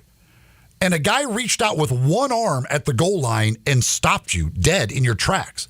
You have to get that ball in. Like I don't care, extend the ball to it. You cannot let a guy with one arm, when you're coming full head of steam, stop you in your tracks and not get that ball in the end zone. I don't know how he did it. Like swung him around. That's 100%. You have to get that ball in the end zone. But that's the problem. They don't trust Tony Pollard at the goal line, and they shouldn't. He's not a good short yardage back. Like he's proven that throughout the year. They have trouble running the ball down there. He's not real good in those situations. But he'll do the quarterback sneak. Handing to the fullback? Really? The guy with 4 carries on the season, we tried to give 3 carries on the first drive of the game. He's no Robert Newhouse. Anything else. I'm with any you. other option but that. And, you give away 7. You can, against the Dolphins, give away points. And I give the credit. They played well. Defensively, they played well. They did a lot of good things. But you can't give up points in that situation, give away points in that situation, and in the end, it absolutely kills them. And it's just a game that they should have won and put themselves in a good position. Instead, now they're trying to figure things out once again. Of course, they are in the playoffs already, clinching a spot at 10-5, right now the 5th seed. And the other, and this kind of, and I don't know what the Dolphins did differently or if they didn't, but CeeDee Lamb goes nuts in the first quarter of the game. They can't guard him because most teams can't guard him. And then he doesn't even get targeted again until the 4th quarter. Some of that stuff is just a mystery. And then the penalties continue. They're just frustrating. Patriots beat the Broncos in Denver 26-23. Bad loss for Denver. They fall to 7-8. Chad Ryland with the 56-yard field goal with 2 seconds left to win it in the Mile High City as the Patriots go to 4-11. Bailey Zappi, 25 of 33, 256, and 2 touchdowns. This is a horrible loss for Denver. The Raiders and the Chiefs, one of the great rivalries in the NFL. Give Pierce the head coaching job, by the way, the permanent job, because he's been incredible. He is a motivator, and they look like a different team from what they were at the beginning of the year, and they still don't have a quarterback. They improved to 7-8, and the Raiders aren't out of it yet. The Chiefs are 9-6, and now they're throwing things on the sideline. They're pointing fingers. They're screaming at each other. Patrick Mahomes is screaming at his offensive line, and he's out there playing like crap. Let's be honest. Mahomes is the best quarterback in the NFL and has been for years. But this year, he is vulnerable, and he threw a pick, and he had a fumble on an exchange. Zamir White ran the ball incredibly well for the Raiders, 22 totes, 145 yards. The Chiefs are a miss right now. There's just something not right about that offense. Hasn't been for quite some time. To give up 2 defensive touchdowns in 7 seconds and lose a game in which the opposing team doesn't complete a pass basically forever. You knew they're running the ball. You can't stop them from running the ball, even knowing they're just going to run the ball. And you allow Zamir White to go crazy against you. It's just, I don't know. I can't figure out what it is with the offense. They go with their normal trick play type stuff, and that leads to the fumble. But then that pick 6 that Mahomes threw was terrible. He just floated that ball up. Yes, I don't know. I'm not sure exactly if it slipped out of his hand or what. It was just an awkward looking throw. I didn't understand the trick play, though, deep in their own territory. They love these little things that they do. And I don't know. I have no idea why the offense is so out of sync, but it has been quite some time. Kelsey isn't doing nearly getting the ball nearly as much drops, as a lot of drops. Granted, they don't have. The running's been inconsistent. Pacheco was back, but he's been hurt, and even when he's played, he hasn't been as consistent. They used to be so solid at the running back position. They would have Fournette. They would have Clyde Edwards-Helaire, who they still have. There's no consistency with the running the ball. Well, I mean, this is the same. Pacheco and Clyde Edwards-Helaire is what they had last year, and they were really good. Like, it's the same guys. Yeah, but I think they've been banged up. I mean, Pacheco's missed time. I'm not sure about Clyde Edwards-Helaire has hardly been used, it seems. I mean, that Jerick McKinnon was missing, but Yes. and he became a big part of their passing game. But they really, I mean, it's the same. Again, Tyreek Hill was gone last year, and they were still really good. Right. Like, it's a lot of the same guys that you had last year, pretty much the same guys, and it just looks like a different thing. I don't know. The most consistent receiver's been Rice. He's been really good. Yeah. But I don't know. They are right now. I mean, they're going to have to go on the road for the first time in Patrick Mahomes' career in the playoffs. But you can't. And we talked about with Brandon Lang on Friday. I was like, how in the world can the Chiefs be giving double digits to anybody? Like, the Chiefs I right agree now with that. playing the Carolina Panthers, I wouldn't give double digits. I literally wouldn't give double digits to anybody with the Chiefs. For them to be giving double digits to the Raiders was insane. I don't. That line never made sense. Yeah, they make too many mistakes right now.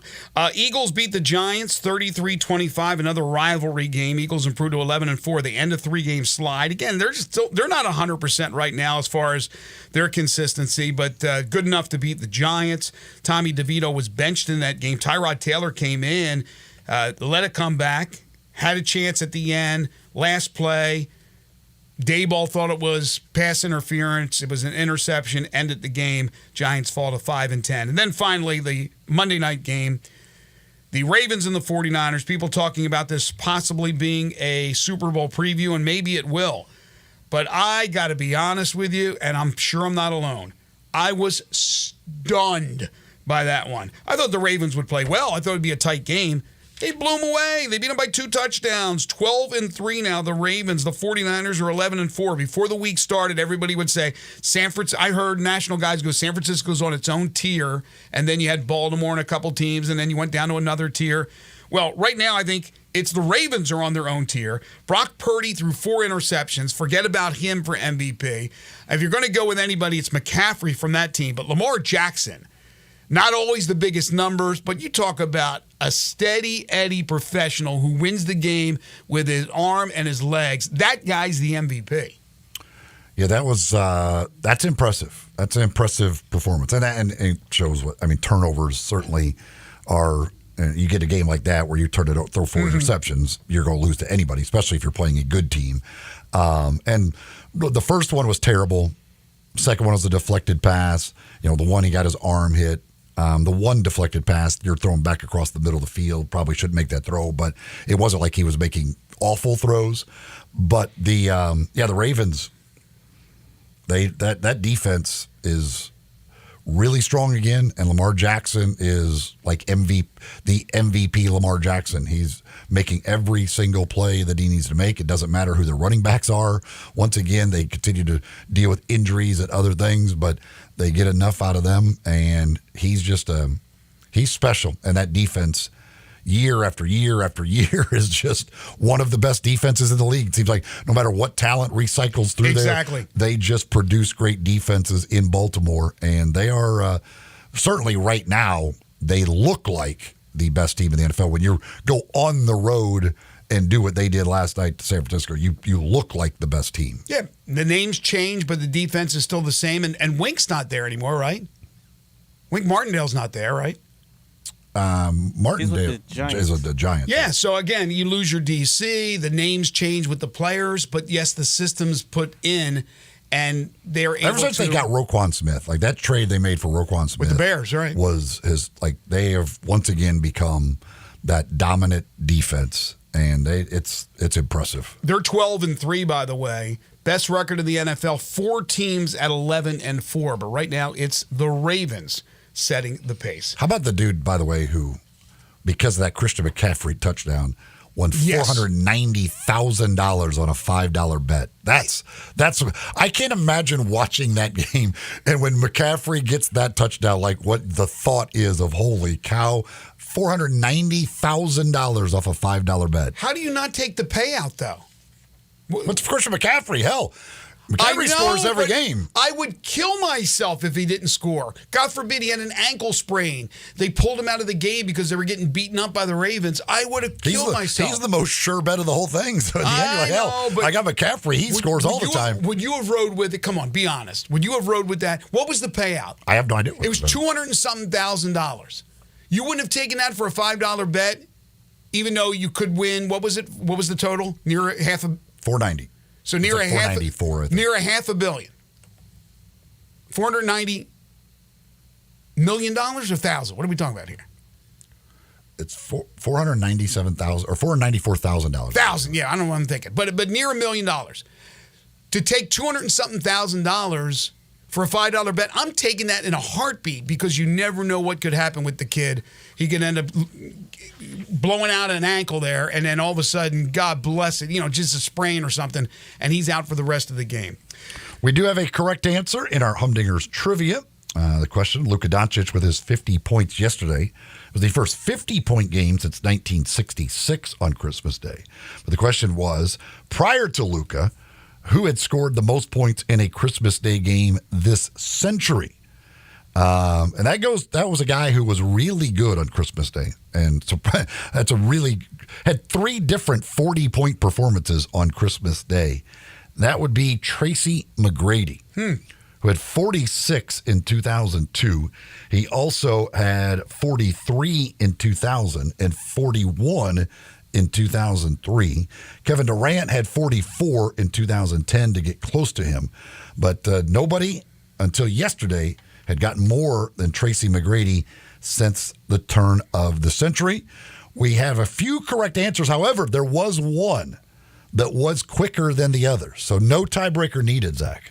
You do not have to make any picks. Miracle. It's a for the New Year, Christmas, New Year's celebration. No tiebreakers for Zach. We'll be notifying our winner and letting you know how you get your prize. Second hour of the program is brought to you each and every day by our friends at James Gaddis Jewelers. They are your family's jeweler. I know this is a big week for jewelers, for a lot of businesses, as folks get their gifts and bonuses from work and their gifts from their families. And they want to spend their money, and a lot of them will spend it on beautiful jewelry, and you have all types of options at James Gaddis Jewelers. So head on over there at 4900 Poplar between Mendenhall and St. Nick, and on the web at gaddisjewelers.com. There'll be a lot of folks that'll be getting engaged in the new year.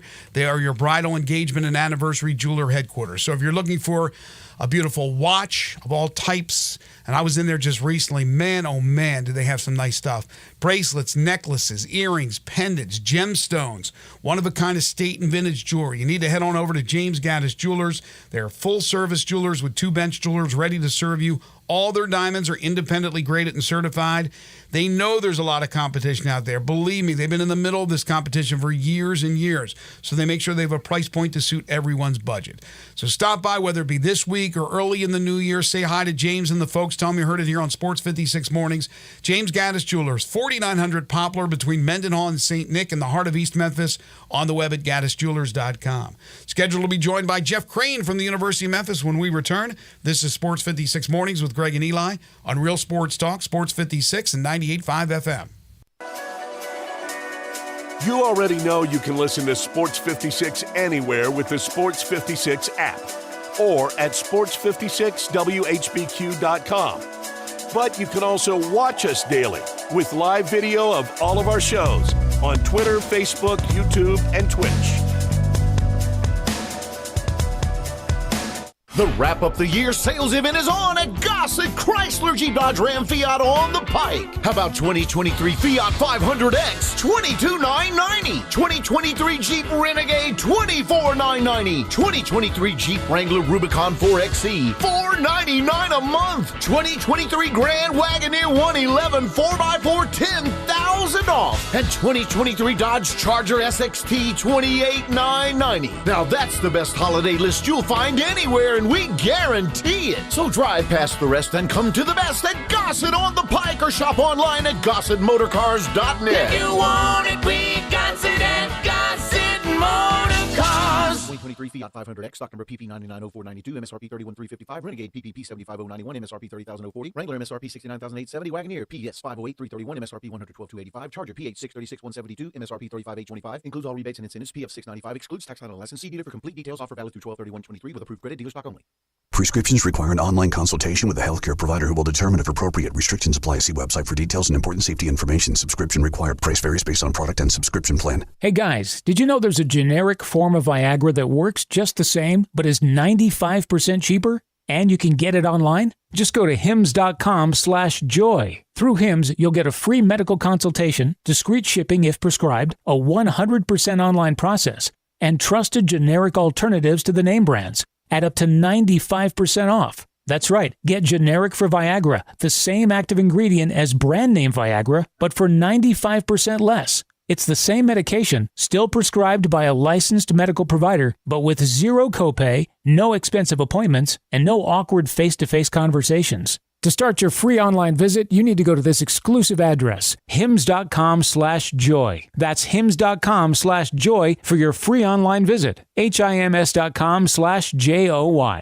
They're taking care of beerness in Memphis, right on the river with Grind City Brewing and all of their great products. Look, this was a dream come true for a father and son duo. And if you have not been to that brewery right on the river, just to the north of downtown, you're really missing something special. And now you can't miss their products. Wherever you go, you see a brand new label. It's clean, it's beautiful, it's distinctive. You'll know Grind City Brewing, and of course you know their products like Poppy's Pills, that great Pilsner, or Tiger Tail, that very creative craft malt liquor. There's the new Thaddeus Amber Lager. That is absolutely a great light beer. There's the India Pale called Godhopper. It's outstanding. And then there's the Belga, the Belgian-style wheat ale. They keep bringing hits at Grind City Brewing. Wendy's Peppermint Frosty and Frosty Cream Cold Brew make the perfect gift for anyone in your life. Especially for you. Yeah, this year you're sitting on your own lap and getting yourself what you want. Finally. And now every day this season, unlock 20% off your total when you get any small, medium, or large Frosty in the Wendy's app.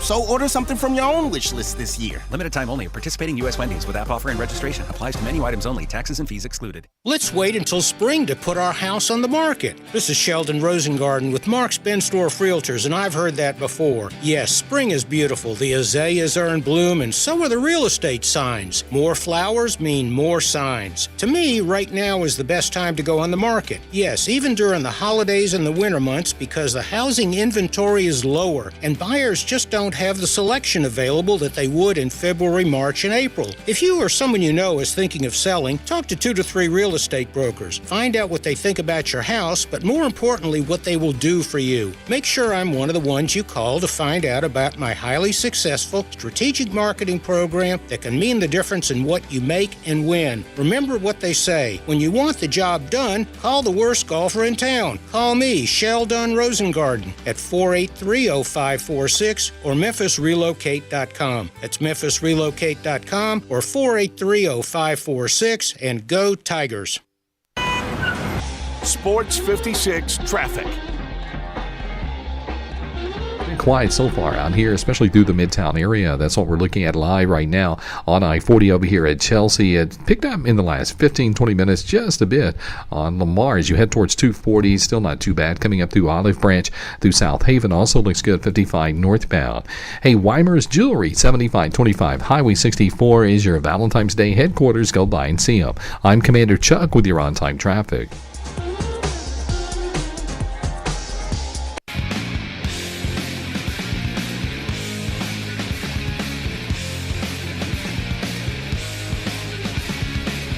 Now back to Sports 56 Mornings on Sports 56 and 98.5 FM.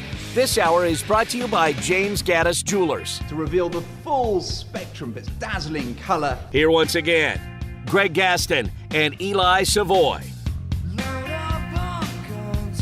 Welcome back, everyone, on this day after Christmas. If you are with us, hope you had a fantastic Monday. That probably means you're up and getting ready for work. Many of you are enjoying an extended vacation for the Christmas holiday. We got New Year's coming up. Next week, we'll have no show on Monday, but we will be back to usher in 2024 on Tuesday. We got all new shows the rest of this week, and that includes Friday, which is the day of the AutoZone Liberty Bowl game. It's time to talk some AZLB from the Memphis perspective with Jeff Crane. It's time to talk Memphis Tigers athletics. Joining Greg and Eli is University of Memphis Deputy Athletics Director Jeff Crane. Here's Jeff with Greg and Eli. Jeff Crane joins us every single week to talk University of Memphis athletics. You can follow him on Twitter at jcrane75. He's the University of Memphis Deputy Athletics Director. Good morning, Jeff. Hope you had a great Christmas day with your family. Sure did. Good morning, guys. I know it's it's quick, isn't it? You got, hey, the kids open the present, but back to work. We got a game on here on Friday. So it's kind of crazy with this game being here, obviously in Memphis, playing in the home stadium, dressing in the home locker rooms, but being the visiting team. But certainly a huge opportunity for Memphis football and Memphis athletics. Yeah, no doubt about it. You know, very, very unique opportunity. This time of year, we would normally be traveling. And great for our student athletes and our coaches to be close to home and in the friendly confines of our facility and Simmons Bank Liberty Stadium. You know, lots of families able to get together over the holidays in their homes, which is not a normal situation for those of us around Memphis athletics this time of year. So excited for all the festivities of the week. We have a busy week with lots of events planned, and the biggest one, of course, on Friday at 2:30 when we kick off versus Iowa State. Where do ticket sales stand, and can folks still this week get tickets through you guys? Yeah, absolutely.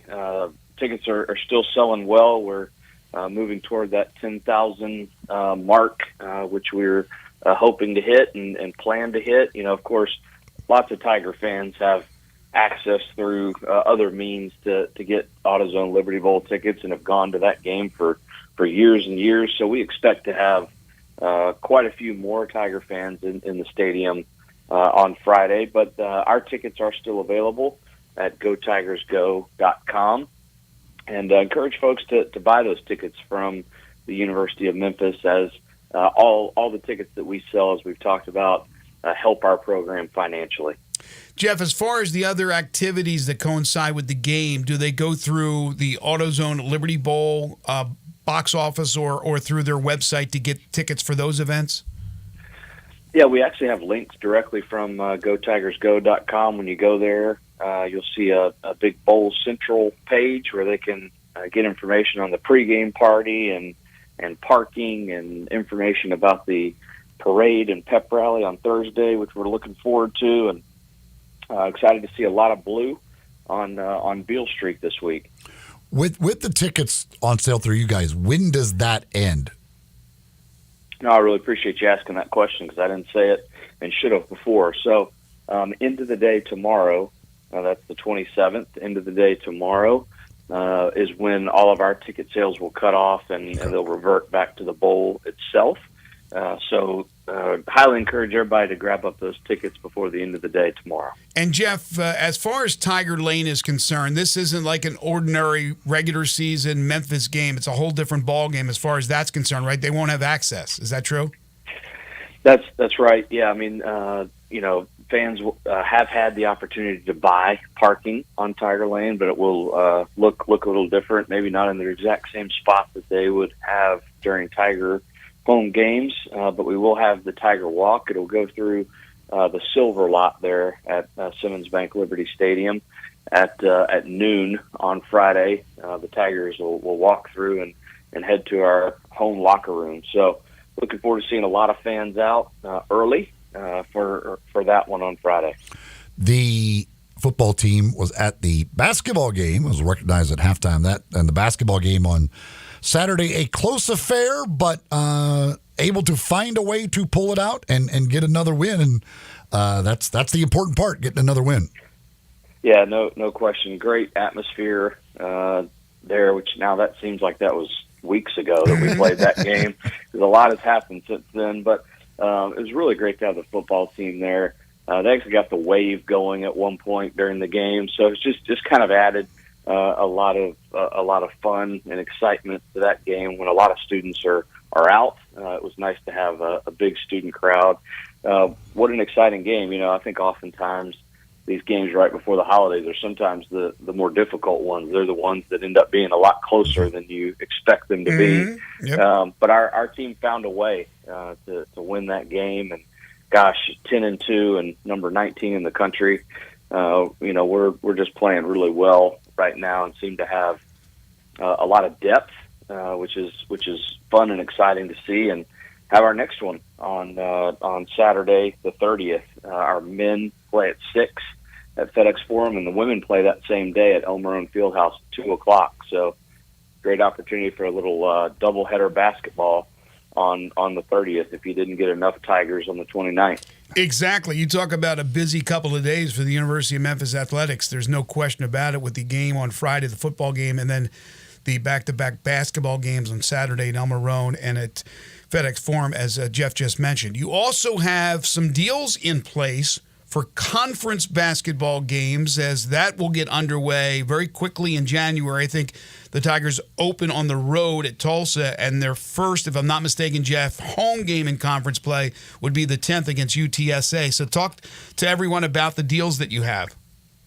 Yeah, we've got the ever popular when we win, you win that we did for football. We're gonna bring it back for basketball. So if you buy that first conference game, I think it's $45 for that first conference game, and then each game that we win following, there's no additional cost for the ticket. So I think we're 5-0 at home right now. So hopefully that streak will continue, and we'll have lots of folks that get free tickets as the season goes on. So that's available right now on our website. Again, GoTigersGo.com for that We Win, You Win promotion.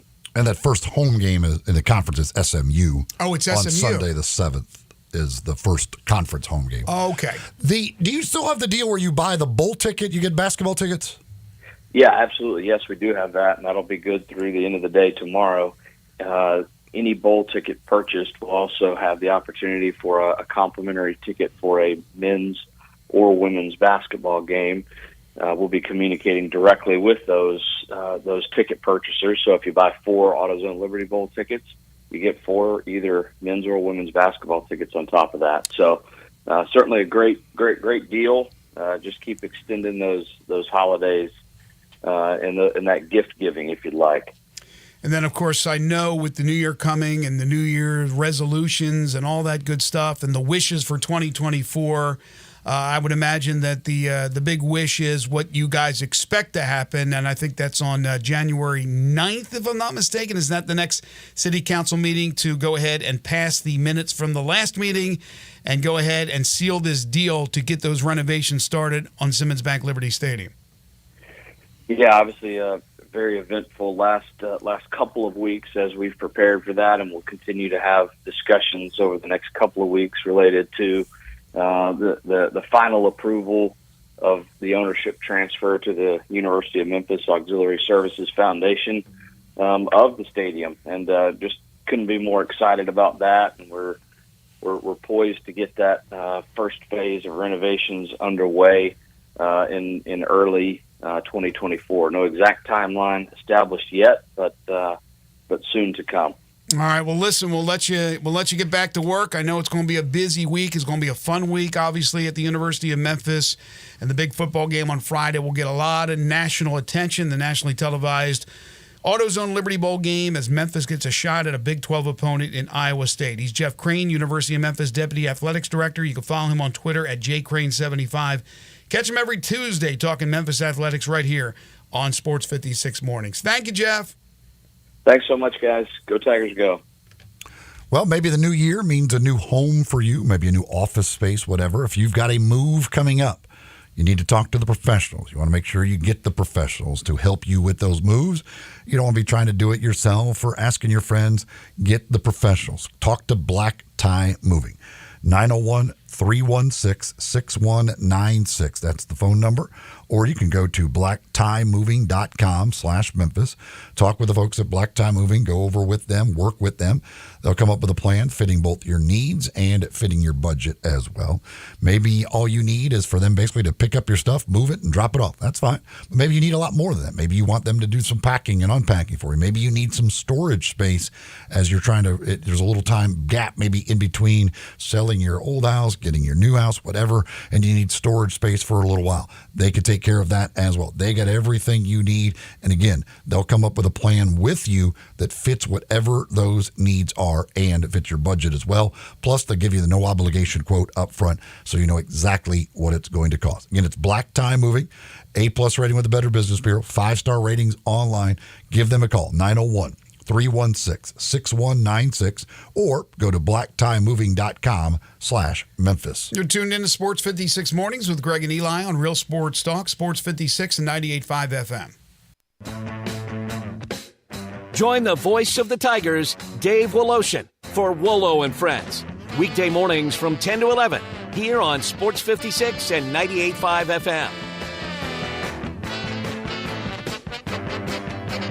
All 650 acquisition fees. Sportage R723 5498 MSRP 28940. Sorrento PG 424 MSRP 33010. Telluride RG 462822 MSRP 38705. Includes all rebates and incentives. Must finance through Hyundai. Excludes tax title and license. See dealer for complete details. Offer valid through 1/2/2024 with approved credit. Dealer.com. Hey, my man Jeff Allen, what's going on for the holidays over at Gossett Kia South Mount Moriah? It's the season of giving back at Gossett Kia on Mount Moriah, and I've got your holiday presents right here. Tell us about it, Jeff. Award-winning SUV 2024 Kia Sportage LX, $299 a month, $34.99 due at signing. 2023 Kia Sorrento LX, perfect for your road trips, $329 a month. And the 2024 Kia Telluride LX, we got it at $459 a month, all 36-month lease. Well, you can't get much better than that, Jeff. And all Kias come with the 10-year, 100,000-mile powertrain limited warranty. So whether you live in Horn Lake, South Haven, Olive Branch, or Memphis, you'll be happy at Gossett Kia on Mount Moriah. And from all of us at Gossett Kia South on Mount Moriah, happy holidays.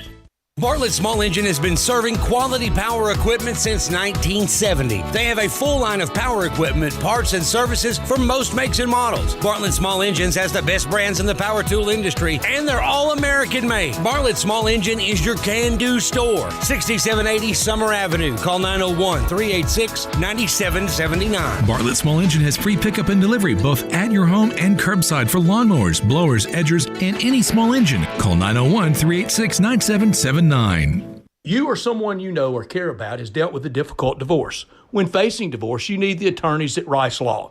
Nick and Larry Rice lead the firm with 3 generations and 7 decades of experience. Located in Memphis, serving the entire state of Tennessee and North Mississippi. Rice Law is who you need to call. Simple or difficult divorce, they know how to handle it. Call Rice Law at 901-526-6701, or for more information, visit them at aboutdivorce.com. That's aboutdivorce.com. Did you know nearly 40% of men under 40 and over 75% of men over the age of 40 experience sexual performance concerns? At the Memphis Men's Clinic, their experienced physician performs a comprehensive evaluation that determines which specific issues may interfere with your sexual performance. These issues can vary and range from anxiety to medical issues, low testosterone, or erectile dysfunction. The Memphis Men's Clinic has evaluated hundreds of men of all ages over the years and reestablished a normal sexual life. The Memphis Men's Clinic will work aggressively to resolve issues and allow you to restore your sexual health and overall well-being. That's the Memphis way. If you're 20 years old or 90 years old, come and get cared for the Memphis way. Treatment that's based on your specific needs after a professional clinical evaluation by their experienced board-certified physician. Call the Memphis Men's Clinic today at 901-443-0475 or visit memphismensclinic.com. Wendy's Peppermint Frosty and Frosty Cream Cold Brew make the perfect gift for anyone in your life. Especially for you. Yeah, this year you're sitting on your own lap and getting yourself what you want. Finally. And now every day this season, unlock 20% off your total when you get any small, medium, or large Frosty in the Wendy's app.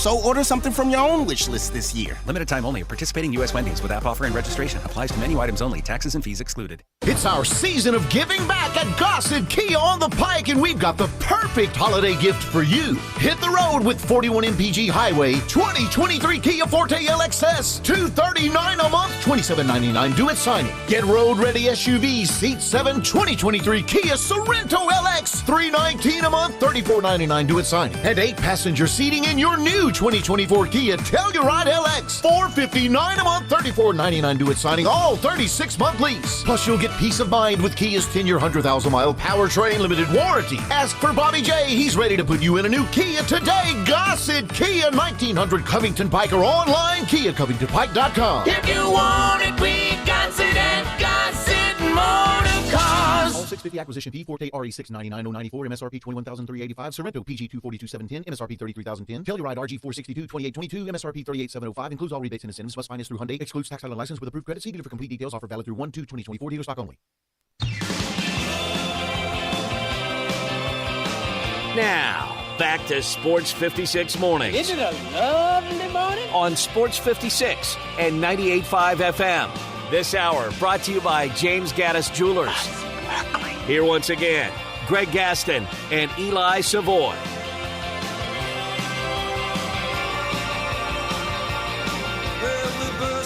If you missed it from earlier, tomorrow is our final 5 favorite things. The topic will be your 5 favorite things about your life. Give us a little bit on you. Your 5 favorite things about your life, professionally, personally, whatever you want to do.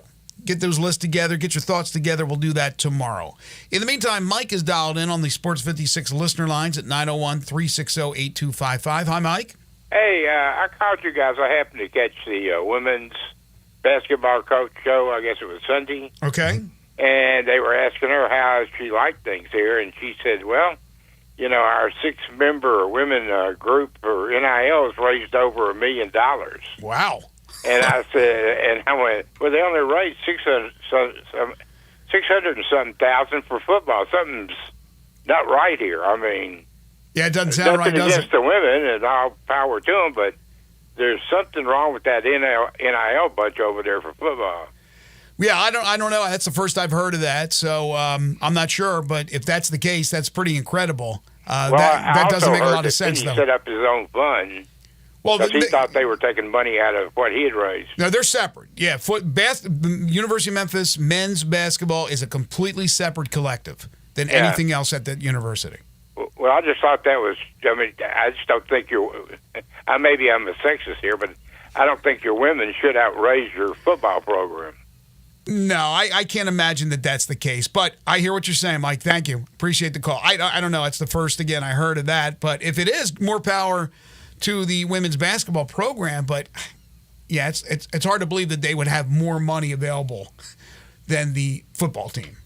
Not that it has nothing to do with what. I mean, that would be the problem. Would be that your football team hasn't raised more money. But that's not like that your women should have. Right. The women have raised what the women can raise. That's what I said. They'll raise what they can get. And so if they've got some big supporter or whatever, I don't know, who's giving a bunch of money to help out the women, that's great. Exactly. The problem is the fact that your football team hasn't been able to raise more. That's the problem there. Yeah, it can easily be one person, one family, a couple that all of a sudden wants to donate to a particular sport through the collective, and then all of a sudden you have that money in the coffers ready to go. Kenny is dialed in. Hi, Kenny. How are you? Hey, good morning, gentlemen. Good morning. And Merry Christmas. And you hope too. You have a great New Year. You too. Listen, I think one thing we can not worry about is that if the Tigers win, the only place we can go is up in the polls. That's it. They've got a great start to the season as far as their credibility. And now we can say we are getting some national respect. Because Saturday was a tough game against Vanderbilt. That could have went either way. To pull it out and against a team with a losing record and you still move up 3 points, that says something about the quality of competition that you played and competed against. So, hey, let's just keep winning and see where this thing goes. You know, it's been a long time since 2009 get to a second weekend of an NCAA tournament, so that would be nice. And Absolutely. on this NIL deal, Look, I think the university will eventually have to, unless you get some people that are willing to give or set up a plan where you can get a lot of people giving so much per month to this, it's going to be very difficult, I think, for all the sports to be successful when it comes to NIL. It's going to be very difficult. All right. Thank you, Kenny. Good call. Appreciate the phone call. Obviously, basketball, like I said, men's basketball is a completely separate entity. They have a new collective. They are doing quite well. As far as where the basketball team stands, yes, they're moving up in the polls, but the polls are not the end-all, be-alls, right? The net is what's really important when determining who's seated where. And we've had Jerry Palm on the show say that he believes Memphis could be at 2 when it's all said and done, unless they have some really bad losses in conference play. They'll be favored in every game remaining this season, with the possible exception of at Florida Atlantic. That's unless they go kaput and all of a sudden things get messed up by injury or anything off the court. But right now you would look at it on paper and go, they're going to be favored. Now, a loss on Saturday against Vanderbilt would have been a quad 4 loss, even though they're an SEC school, Power 5 school. It would have been a horrible loss. And they dropped in the net. In the latest net this morning, Memphis is 38. They've also dropped in Ken Palm. So even though they go up in the top 25 poll, which, yes, is sort of recognition, right, from those who have a vote. But what's important is where they are in the net rankings, and right now they're at 38. And Ken Palm now has them, and he does projections of every game, and they're constantly changing. Ken Palm does have them now projected as a loss at SMU, but that's a 1-point loss. It's basically a toss-up game. When that game gets here, we'll determine who's favored in that game. But Ken Palm's usually pretty close as far as the numbers. But if the Tigers do end up favored in that game at SMU, which again that could change after their next game, that he might have it back as a win. But Florida Atlantic is projected to win every single game, obviously. They're actually projected to win every game for the remainder of their schedule by Ken Palm because he's got them beating Memphis twice. But really, you could very easily, if both teams are able to take care of business against lesser opponents, on February 25th, when they meet here in Memphis, it would be Memphis possibly on a 22-game winning streak against Florida Atlantic on a 20-game winning streak when that game is played. Yeah, it still seems to me unlikely because there's always one that gets away from, whether it be Memphis or Florida Atlantic, the better teams. There's always a clunker in there. Hopefully there's not. That would be incredible, but either way, they're going to have spectacular records when they do meet. Folks, if you're ready for a new Silverado, All-Star Chevy and Olive Branch has financing down to 1.9 or up to $10,000 cash. Plus, make no payment for 90 days because your good credit deserves it. You can check out all the red tag specials they have at All-Star Chevy on the Tahoes, the Equinox, the Trailblazers. Families love that Traverse with the third row seat. You can go on long trips together and be in comfort the entire time. Military, teachers, college students, healthcare workers, you get an extra $500 bonus. And if you want a certified pre-owned Chevy or any pre-owned, All-Star is loaded up with them. If you walk around the lot, you don't see what you're looking for, just ask Jeff. He'll find it for you. Kevin and Jeff and everyone at All-Star Chevy asked me to wish everyone a Happy New Year and, of course, a belated Merry Christmas. Remember, it's not South Haven, not Mount Moriah, not Bartlett, not Collierville. It's got to be Olive Branch. Find new roads to All-Star Chevy today or go to allstarautogroup.com. When you stop by, tell the folks that you heard it here, right here on Sports 56 Mornings. We'll take a quick timeout, come back with Hour 3. Zoe Goodson from Rhodes joins us, and then Blake Topmeyer from USA Today Network. This is Sports 56 Mornings with Greg and Eli on Real Sports Talk, Sports 56 and 98.5 FM.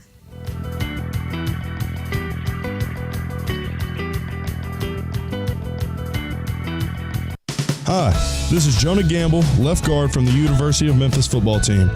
Is your credit card rewarding you for everyday purchases?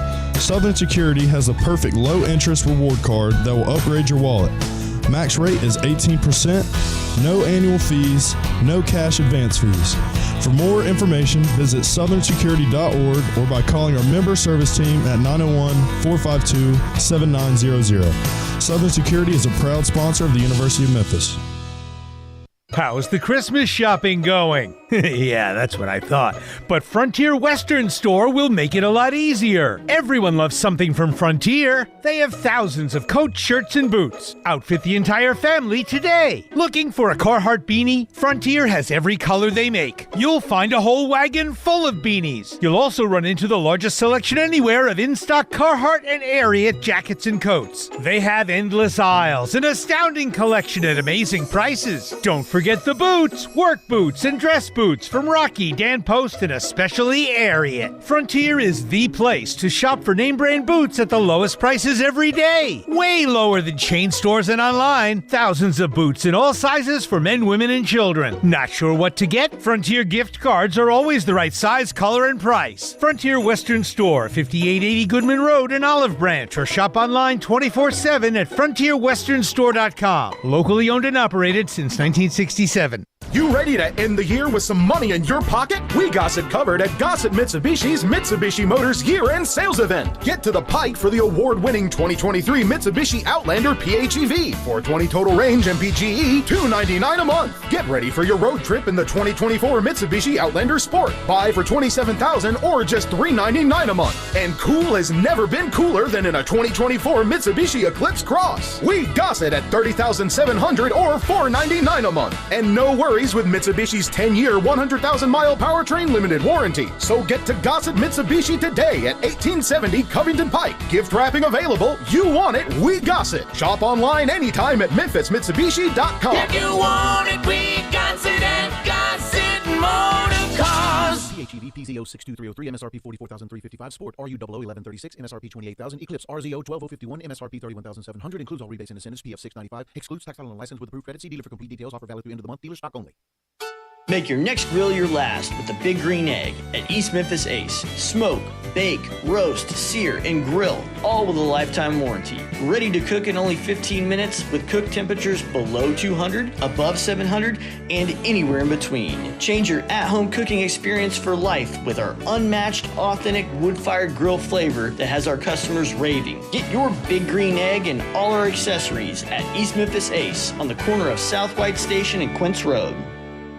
Roofs, roofs, and more roofs. Chris Price here with Metro Builders. Is your roof leaking? Do you have mold stains on the ceiling of your home or business? Is your carrier denying your claim or offering a repair simply because they don't have enough documentation? You need a contractor that performs work for insurance claims for policyholders each and every day, and Metro Builders is here to assist. Call Metro Builders. At Metro Builders, we provide free estimates, consultation, and claim repairs. Metro Builders' process of arriving, inspecting, diagnosing problems, and estimating is second to none, commercial and residential.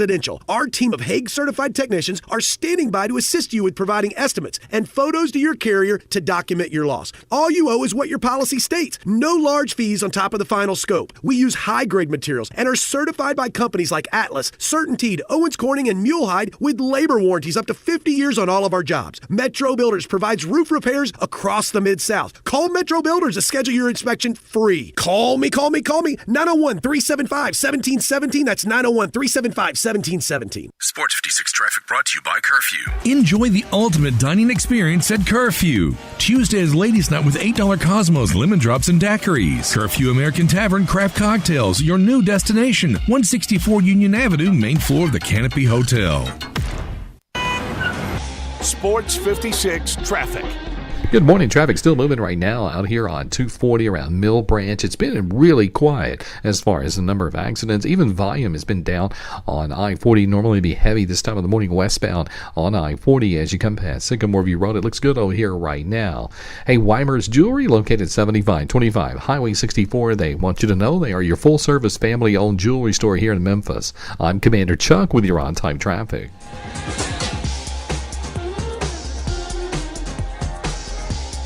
We are Sports 56, WHBQ Memphis, and W253DF Memphis, Flynn Broadcasting Stations.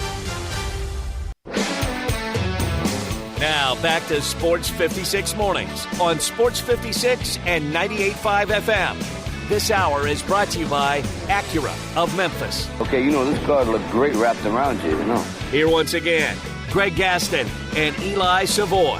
The body's a temple, that's what we're taught. Welcome back, everyone. 9:05 the time. Hour number 3 here on Sports 56 Mornings. Day after Christmas Day, the Tuesday, December 26th, 2023 edition. Greg Gaston, Eli Savoy, Zach Boyd with you from the Family Leisure Studios. Family Leisure, 2120 Whitten Road, just north of I-40. Currently sunshine, 38 degrees. We're looking at a high today of only 52. Considerable cloudiness tonight, occasional rain showers with a low of 36. And then for your Wednesday, partly cloudy and chilly with a high of 51 degrees. It's Tuesday. It's time to talk some roads. It's time to go inside Rhodes College Athletics on Sports 56 Mornings. Every week, a representative from Rhodes will join Greg and Eli to talk about all things Lynx. Let's go inside Rhodes Athletics now on Sports 56 and 98.5 FM. The Rhodes men's basketball team about to become Road Warriors as they will hit the air tomorrow. They'll fly out to Las Vegas, and then when they come back home, it's back on the road again. As conference play gets hot and heavy, they'll be down in the state of Georgia. Busy times, and that means busy times for the head coach of the Rhodes College Lynx. That's Zoe Goodson. You can follow him on Twitter at Zoe Goodson, who joins us now in studio. Merry Christmas. Happy New Year to you. Good to see you.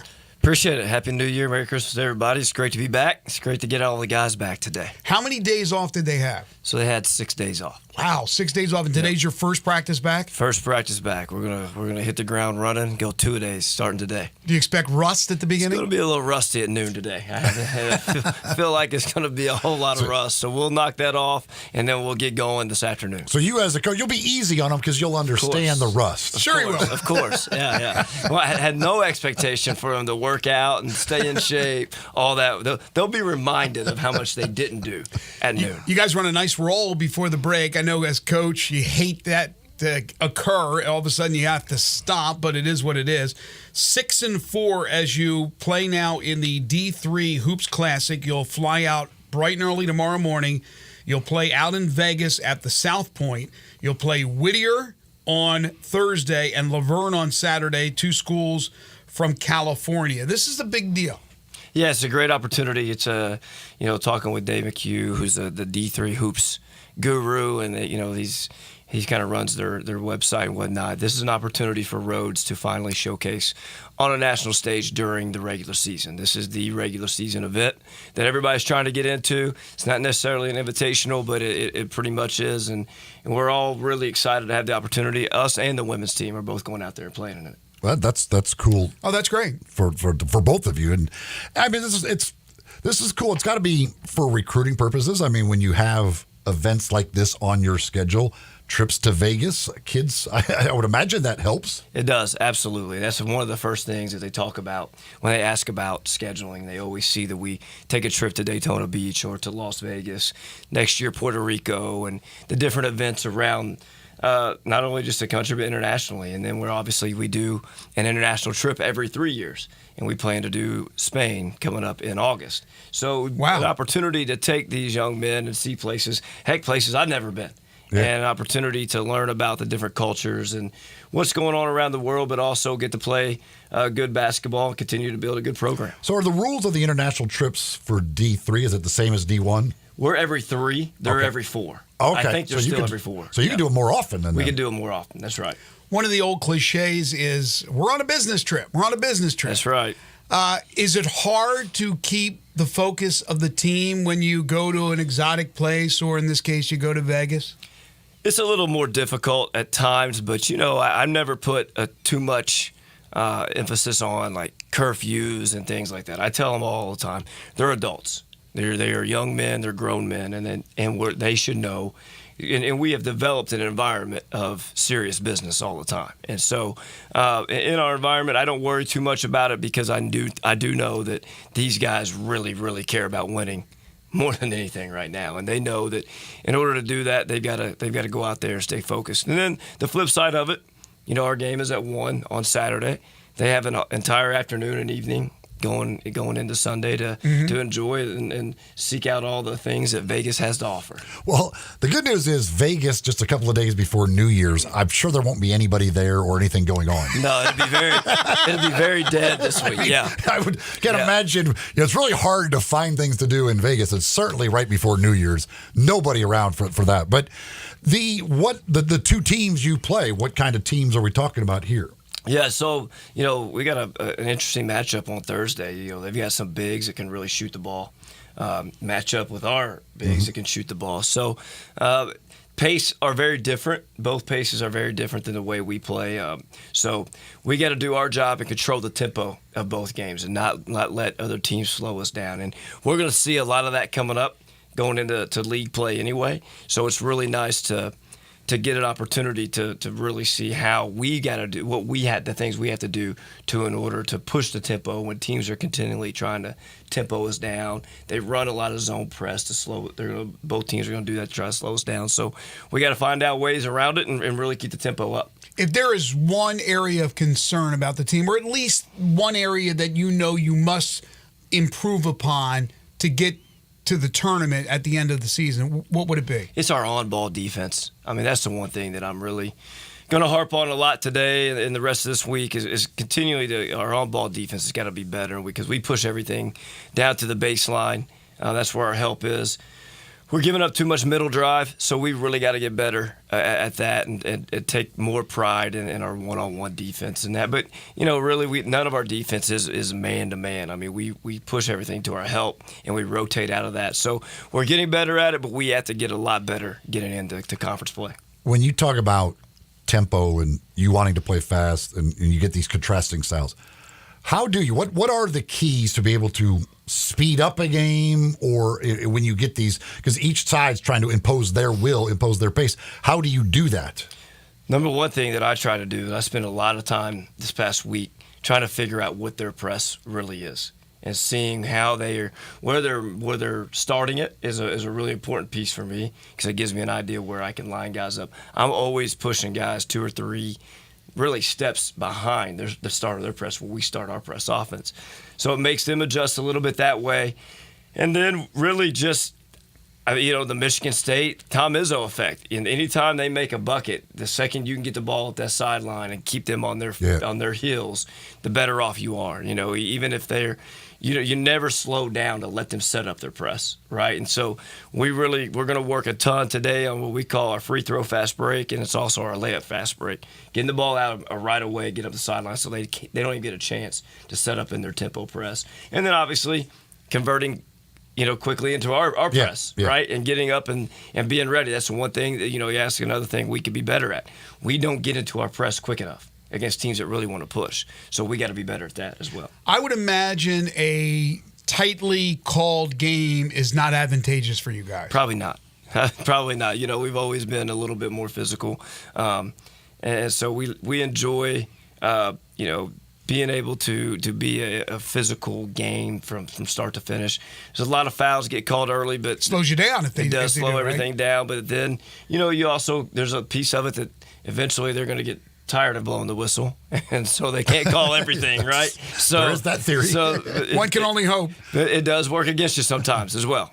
Sometimes they call a lot more than you like. Exactly. By the way, do you know right off the bat it's going to be one of those type of games? I do. Not right off the bat. Usually, and I was just actually telling my family was asking the other day about referees and why early in the game I don't say anything. I'm like, because you got to get a feel for the game. Mm-hmm. You got to get a feel for how they're going to call it. Because, and that's really not just, even though the first 4 minutes of the first half may be called a certain way, and that's going to give you a feel for the first half.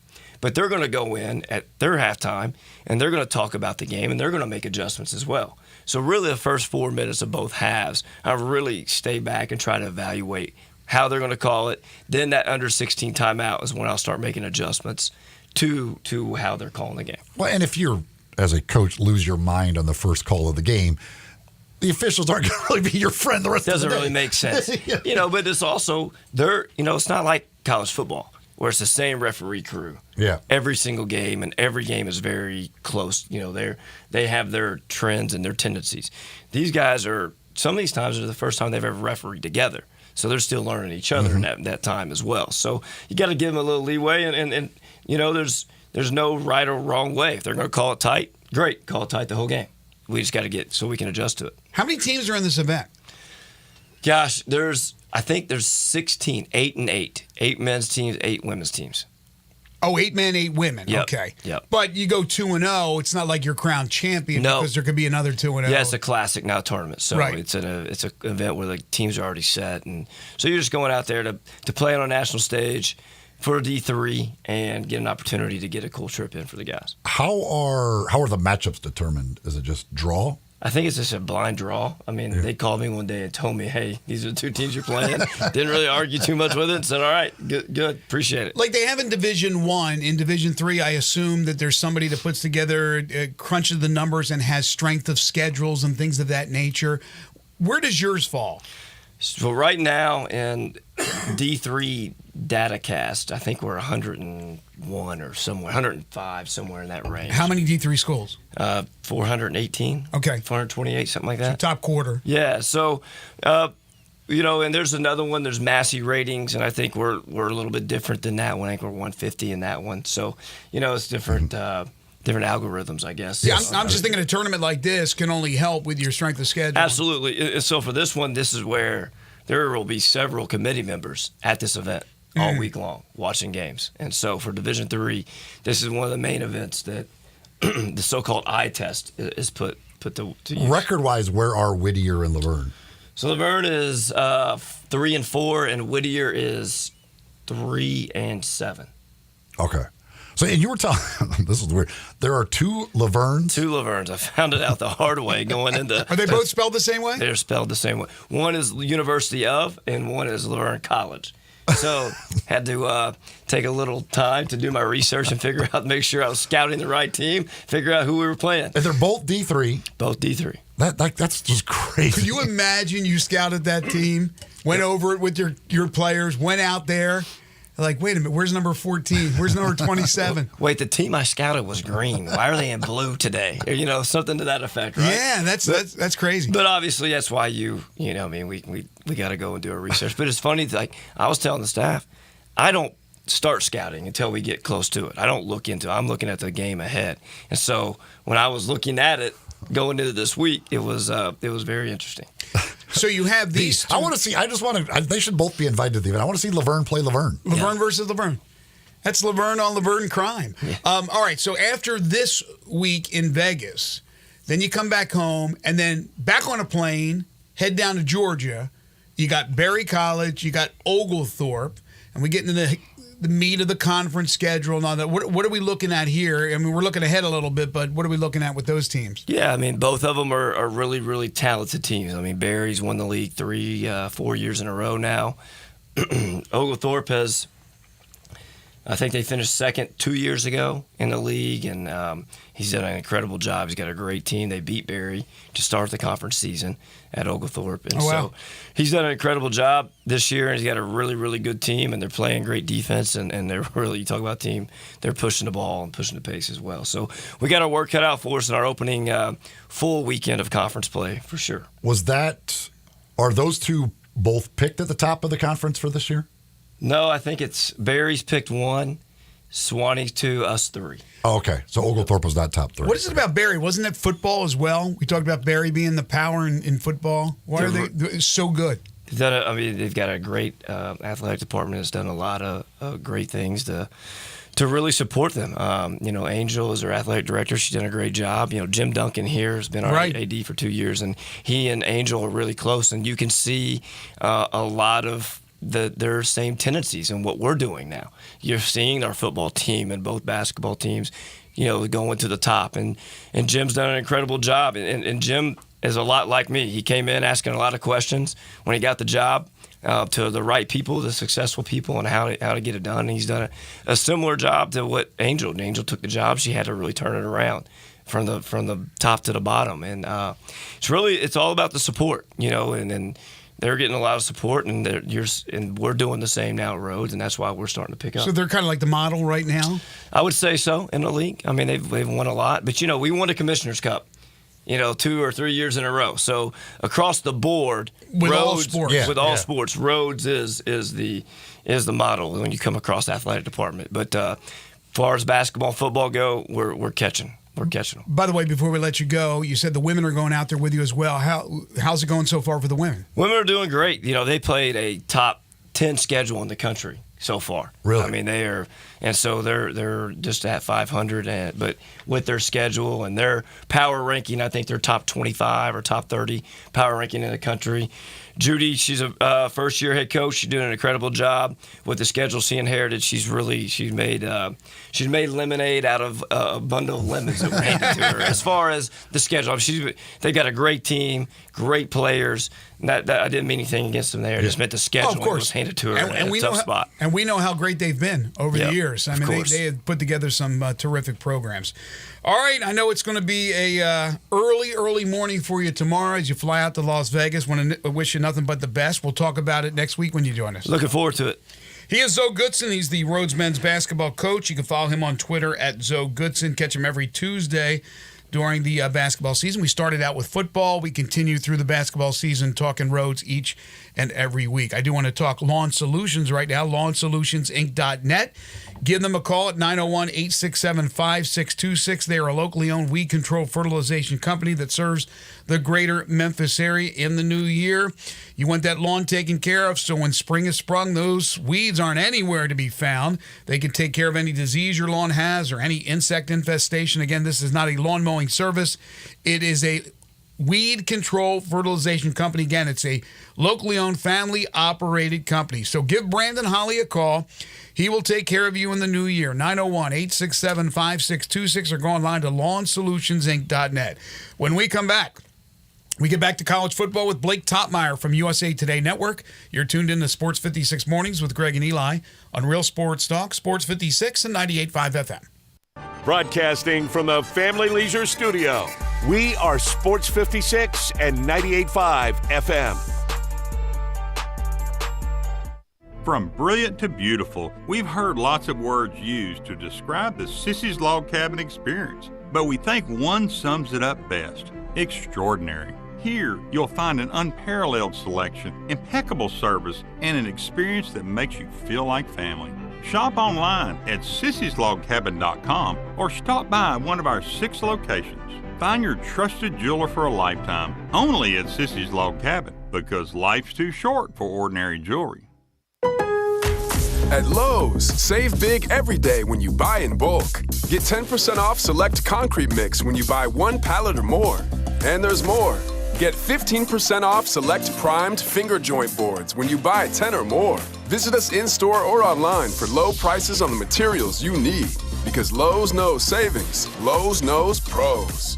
Selection varies by location. While supplies last. Discount taken at time of purchase. See sales associate for details. Paid actor portrayal. I didn't see it coming. Life can be so unpredictable. After losing my dad, it made me think about my family if something were to happen to me. The mortgage, car payments, and all the other bills. Even things like our annual summer vacation would be out of reach. I had heard about life insurance through Ethos and how easy it was to get coverage. They were right. I knew it was time to stop putting it off and get life insurance right now. I got on my computer and went to ethoslife.com. In just 10 minutes, I was covered. And boom, family protected. Thanks to Ethos, my family won't have to worry about the bills if the unpredictable happens to me. Ethos, fast and easy online term life insurance. Up to $2 million in coverage with no medical exam. Some policies as low as $1 a day. Answer a few health questions and get your free quote at getethos.com. That's GETETHOS.com. The Crazy Coop, America's premier wing destination, has 27 delicious flavors to choose from and counting. Like the Buffalo Ranch, a perfect combo of ranch seasoning with a little kick. Mango Habanero, sweet taste of mango followed by the heat. Or Sweet Maple Bourbon, the taste will remind you of chicken and waffles. And that's just 3 of the amazing 27 chicken wing seasonings that you can get at the Crazy Coop in Bartlett at 7199 Stage Road, and now open the Crazy Coop Express at 1315 Ridgeway off Poplar. Some like it hot. How about the Crazy Sweet Lemon Pepper Hot or Crazy Suicide? Can't take the heat? Get the 4-cheese roasted garlic or barbecue bacon bourbon. Ask about the $9.99 lunch special. Now those are some crazy good prices. The Crazy Coop, 2 locations, 7199 Highway 64 between Atlin and Kirby Whitten, and 1315 Ridgeway off Poplar. Family owned and operated, The Crazy Coop, America's premier wing destination.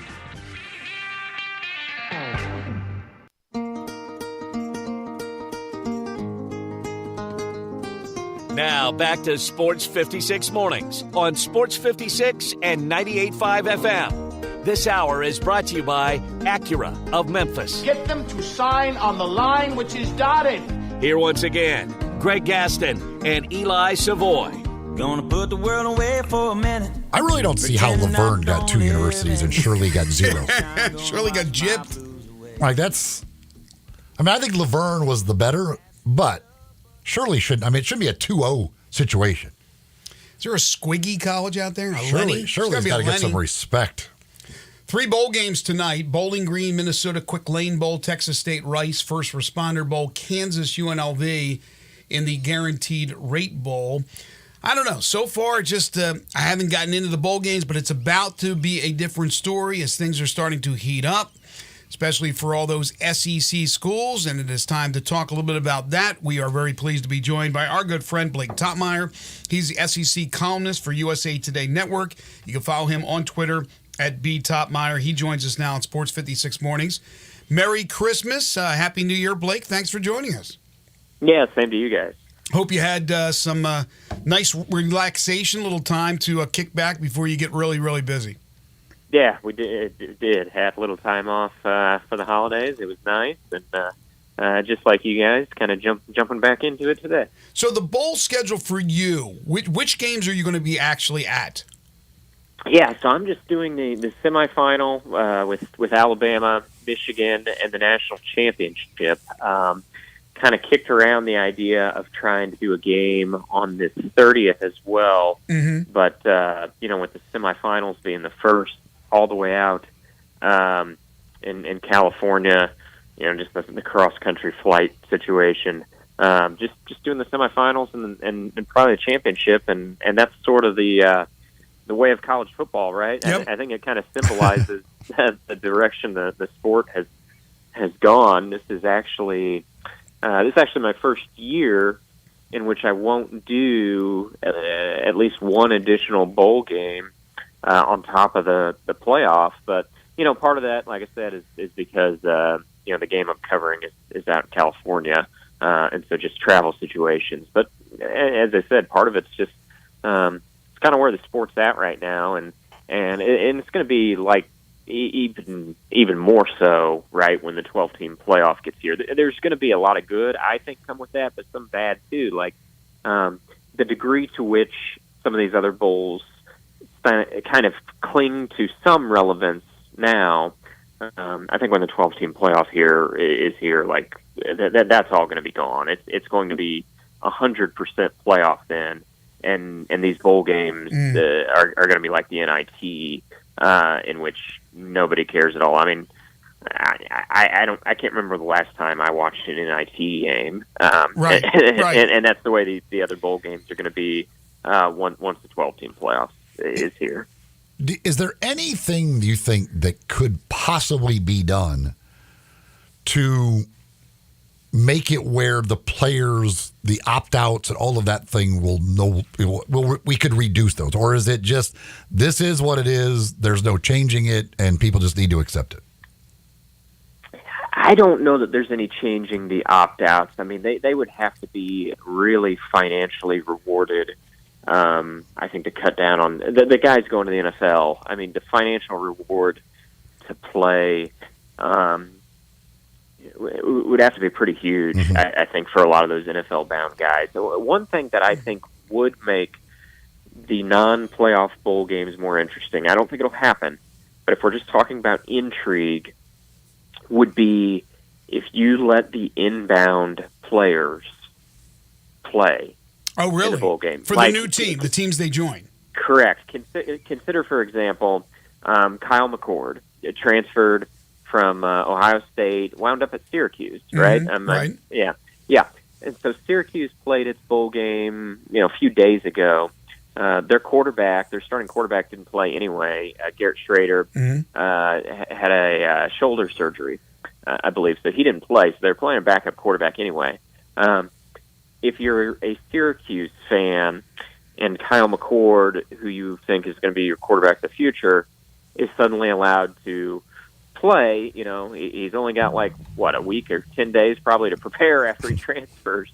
But if he can get himself ready and play with his new team, I think that would make it interesting. It'd be like an NFL team, right? Who maybe acquires someone mid-season and gets them ready to play, and then they're out there Joe Flacco. A week after acquisition. I don't know if that's great for the sport, right? But there's a lot of things that happen that maybe aren't great for the sport. I think it could make those games more interesting. Now, I don't think you could do that for the playoff. I think that's wrong. Yeah. Mm-hmm. Allowing a team to make a December acquisition and and all of a sudden let them play for the playoffs. But if we all acknowledge the bowl games are kind of going to be they're going to be meaningless once the 12-team playoff is here anyway. So if we acknowledge they're meaningless, you could let the inbound guys play. Now, the freshmen, I don't think an 18-year-old kid's going to be ready to sign the first week of December and play in a bowl game 3 weeks later. But your transfers, some of those guys, if they could get ready enough on the playbook, they probably could do it. I don't think that rule would happen, but I do think it could add some interest in some of those bowls. No, I think I understand where you're coming from. I just obviously the best thing would be to move the whole portal window after January 1st, and players are still with their team and they want to finish off the season with their team. But that's a whole different ballgame as well. It just seems like right now, as you said, next year, once we go to a 12-team playoff, there's going to be little to no interest in these bowl games. And right now it's waned. The interest has certainly waned. But here's the thing. The networks are fine because they need programming. So they have games. Mm-hmm. As long as they have games, they're fine. And then the players, right now they got the portal and they're jumping in the portal and they're going to different places. So they seem to be fine. I think who's going to suffer is the actual people who run the bowl game that's not owned by ESPN.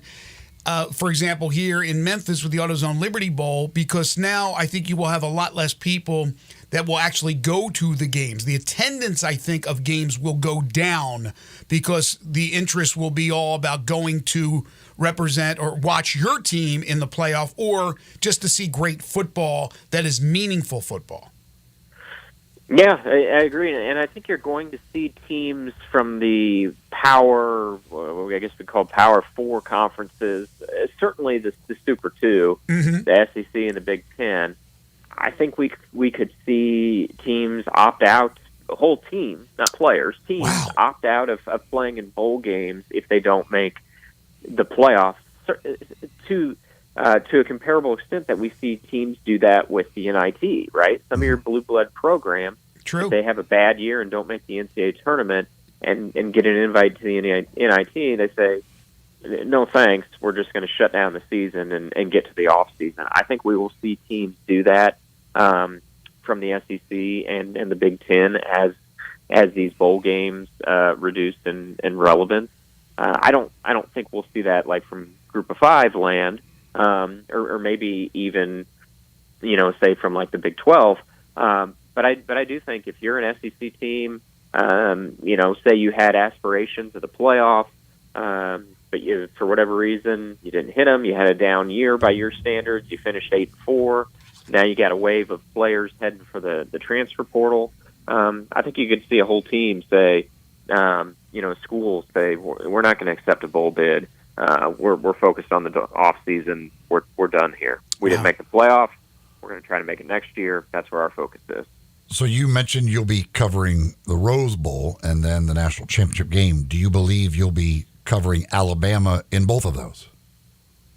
I do. I think this is a good matchup for Alabama. I look at Michigan and I think they're strong a lot of places, and yet they've been winning games without having to complete many passes. And I just struggled to see Michigan beating Alabama that way. I mean, I guess they could. It could be a real defensive struggle in which a team, one of these teams wins, say 17-14 or something. But I think you're going to have to throw the ball a little bit to beat Alabama. Alabama's really strong in the secondary anyway, but I don't know if you can be one-dimensional on offense and beat Bama. And I mean, gosh, it's been since like the end of October, the first week in November, somewhere around that timeline, since Michigan threw for over 150 yards in a game, I think. I mean, they've really been hanging their hat on defense and the run game,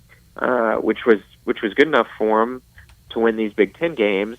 But I just struggle to see Alabama losing that way. And I think if this game comes down to a battle of quarterbacks, which I don't know if it will, but if it does, I think that's advantage Alabama.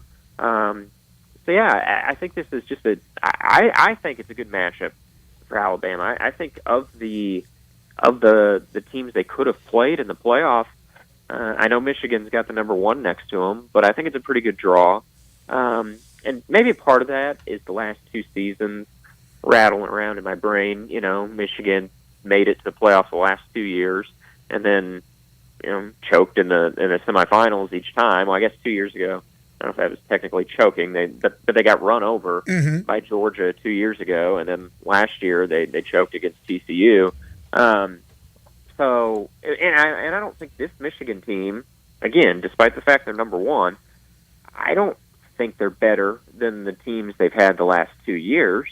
So, yeah, I think it is a good matchup for Bama, and I think Bama's going to win. I don't disagree with you. In fact, I think Bama's going to win that game as well. But it's amazing how we judge. I'm talking about everybody, from week to week. Obviously, last night in the NFL, the 49ers were on a tier by themselves, according to all the experts, and then the Ravens crush them, and now the Ravens are on a tier by themselves. Well, when Alabama was struggling to win the Iron Bowl, if I had asked you that night, okay, it's going to be Alabama and Michigan in the playoffs, first of all, you'd probably say, I don't know if Alabama's going to make it, but who would be the favorite in that game? You'd probably go Michigan. Michigan would probably win the game. So it's amazing that like one performance, we're judging it obviously on the Georgia game as to where Alabama stands. And I don't know, maybe we're not giving enough respect to Michigan, even though I do agree with you, Blake, that Alabama's going to win the game. Yeah, and I think the other sort of mystique factor or whatever is, you give the whole cliche of, well, you give Saban a month to prepare, and you don't want to play his team. And it's cliche, I think, because to a certain extent it's true, right? I mean, Alabama, I guess it happened one year, the first year of the playoff, right? They lost in the semifinals, if I'm remembering correctly. I think that's right, yep. The year Ohio State won. I don't know was there any other years where they got in the playoff and lost in the semifinals? I think maybe it was just the first year. I think every other year they've gotten in the playoff. They haven't necessarily won it, but I believe they've gotten to the championship game. Right. So, when you add in that cliche that has some truth behind it, you give Alabama and Nick Saban a month to prepare, they're usually pretty darn good.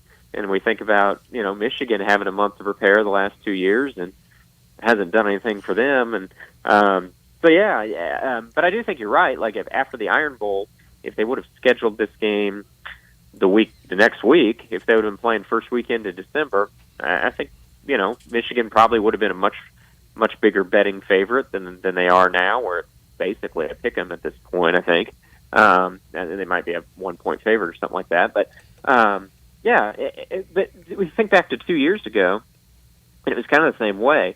Alabama they won the Iron Bowl there on the plane in overtime, and then they didn't win the national championship, but they go in after that. They win the SEC championship.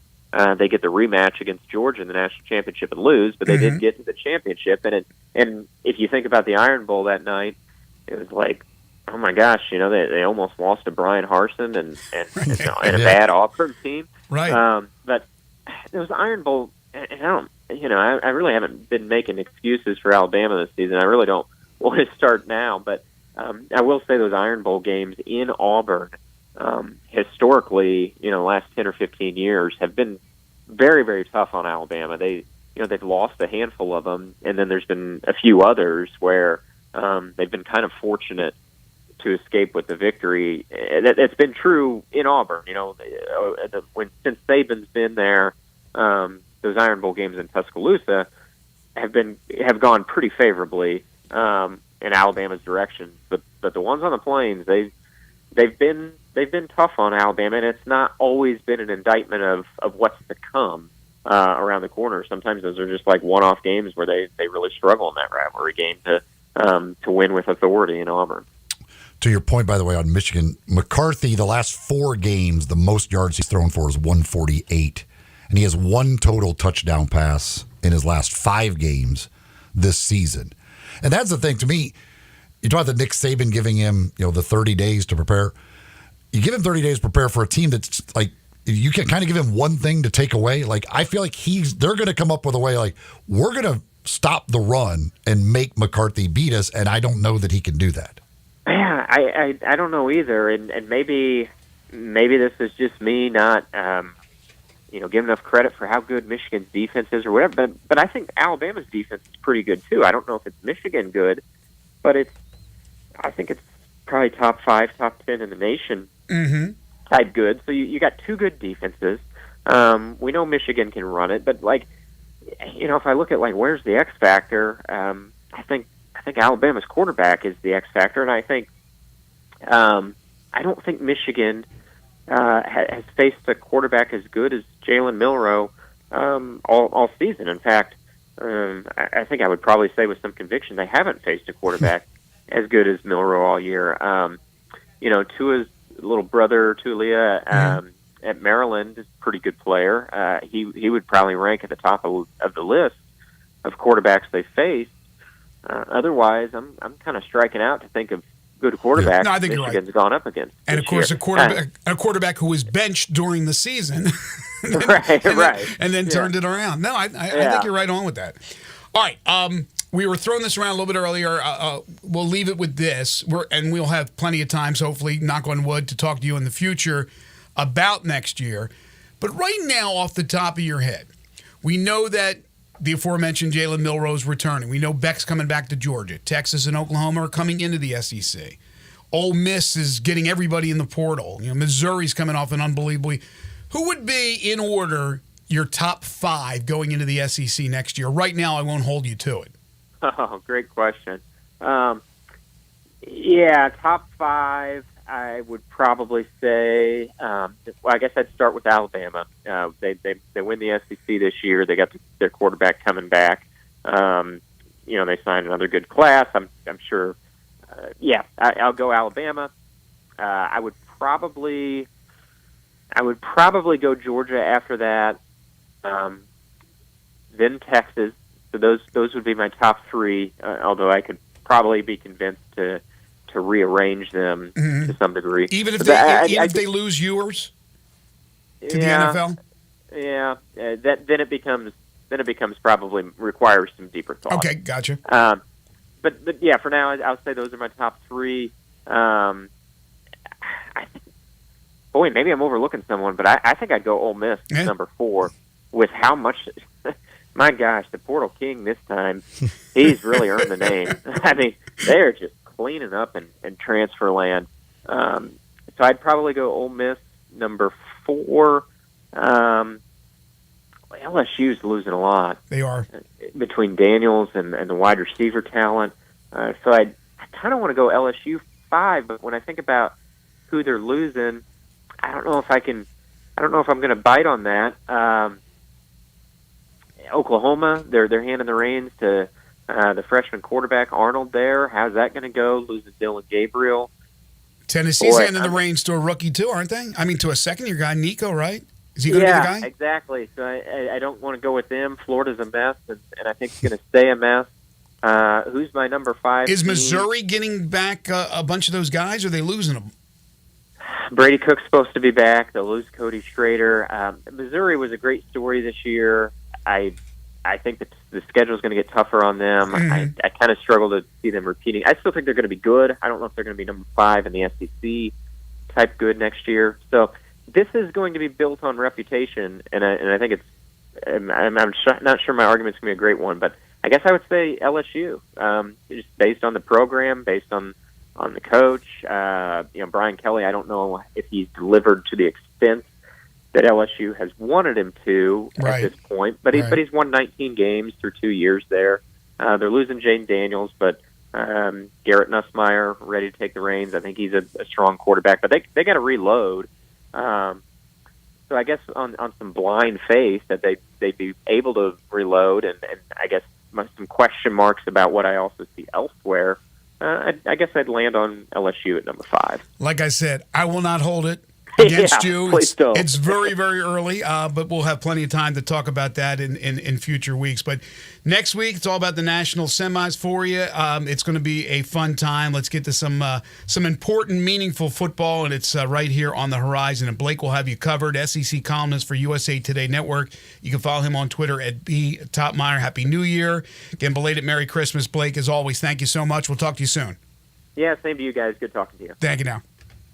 Fleet Feet, the place to go to get all your running gear. You want to go get shoes just right for you? Go see the folks at Fleet Feet. They'll take care of you. Maybe a New Year's resolution to start working out, running, doing that stuff more in the new year. Well, you want to make sure you get the gear, and the folks at Fleet Feet will take care of you. You go in there to either one of their 2 locations. They take a look at the way you run or the way you walk, and they'll get you fitted in those shoes that are just right for you, plus all the other gear they've got you taken care of. You could go see them in East Memphis in the Laurelwood Shopping Center or out in Collierville at Papa Houston Levy next door to Huey's. 2 locations for them to serve you at Fleet Feet. Got some NFL news, and we'll get back into basketball with the Grizzlies in action tonight in New Orleans when we return for our final segment. This is Sports 56 Mornings with Greg and Eli on Real Sports Talk, Sports 56 and 98.5 FM. Broadcasting from the Family Leisure Studio, we are Sports 56 and 98.5 FM. The season has changed. You know how I know? It's finally here, the Family Leisure Christmas Sale. Excellent deals on pool tables, shuffleboards, and saunas. Oh, we're just beginning. Tired and sore from shopping? Check out the huge selection in stock of hot tubs and massage chairs. Oh, and you can surprise the kids with the best stuff, like a new arcade, a game table, even a play gym. Gifts for the whole family to enjoy and enjoy together. Also on sale, theater seating, outdoor kitchens and grills, patio furniture, and fire pits. Merry Christmas from our family to yours. That's Family Leisure of Memphis. Every year we wait. They always deliver. They've done it again. The Family Leisure Christmas Sale is happening at I-40 and Whitten Road. That's 2120 Whitten Road to be exact. That's the place of shopping heaven. Family Leisure, where family and fun all come together. Merry Christmas from Choate's Air Conditioning, Heating, and Plumbing. We're here to make your holiday season extra cozy and cheerful. For the first 50 customers who purchase a new Carrier system or tankless water heater, we have a special gift for you. Choose from a free 75-inch smart TV, a PlayStation 5, an Xbox X, a Nintendo Switch, or a $500 gift card on us. It's our way of spreading holiday joy. But hurry, this festive offer will only last through December 24th. Enjoy a comfortable Christmas and a special present from Choate's. Because when you choose us, you're not just a customer, you're family. Schedule your free estimate today at 901-347-8086. Choate's Air Conditioning, Heating, and Plumbing. Let our family serve your family this holiday season. Wishing you a warm and joyful Christmas from Choate's. Roofs, roofs, and more roofs. Chris Price here with Metro Builders. Is your roof leaking? Do you have mold stains on the ceiling of your home or business? Is your carrier denying your claim or offering a repair simply because they don't have enough documentation? You need a contractor that performs work for insurance claims for policyholders each and every day, and Metro Builders is here to assist. Call Metro Builders. At Metro Builders, we provide free estimates, consultation, and claim repairs. Metro Builders' process of arriving, inspecting, diagnosing problems, and estimating is second to none, commercial and residential. Residential. Our team of Hague-certified technicians are standing by to assist you with providing estimates and photos to your carrier to document your loss. All you owe is what your policy states. No large fees on top of the final scope. We use high-grade materials and are certified by companies like Atlas, CertainTeed, Owens Corning, and Mulehide with labor warranties up to 50 years on all of our jobs. Metro Builders provides roof repairs across the Mid-South. Call Metro Builders to schedule your inspection free. Call me. 901-375-1717. That's 901-375-1717. If that sound gives you nightmares, there's a cheap and easy way to avoid engines not firing. Stable, America's #1 fuel stabilizer, ensures quick and easy starts after storage. Stable's proprietary formula keeps fuel fresh for 2 years, outperforming competitors. Pour Stable in your gas can or directly into the tank of your car, truck, hybrid, boat, ATV, motorcycle, or lawnmower to prevent fuel-related engine problems that cost time and money. When you store, start with Stable. All 650 acquisition fees. Sportage R723 5498 MSRP 28940. Sorrento PG 424 MSRP 33010. Telluride RG 462822 MSRP 38705. Includes all rebates and incentives. Must finance through Hyundai. Excludes tax title and license. See dealer for complete details. Offer valid through 1/2/2024 with approved credit dealer stock only. Hey, my man Jeff Allen, what's going on for the holidays over at Gossett Kia South Mount Moriah? It's the season of giving back at Gossett Kia on Mount Moriah, and I've got your holiday presents right here. Tell us about it, Jeff. Award-winning SUV 2024 Kia Sportage LX, $299 a month, $34.99 due at signing. 2023 Kia Sorrento LX, perfect for your road trips, $329 a month. And the 2024 Kia Telluride LX, we got it at $459 a month, all 36-month lease. Well, you can't get much better than that, Jeff. And all Kias come with the 10-year, 100,000-mile powertrain limited warranty. So whether you live in Horn Lake, South Haven, Olive Branch, or Memphis, you'll be happy at Gossett Kia on Mount Moriah. And from all of us at Gossett Kia South on Mount Moriah, happy holidays.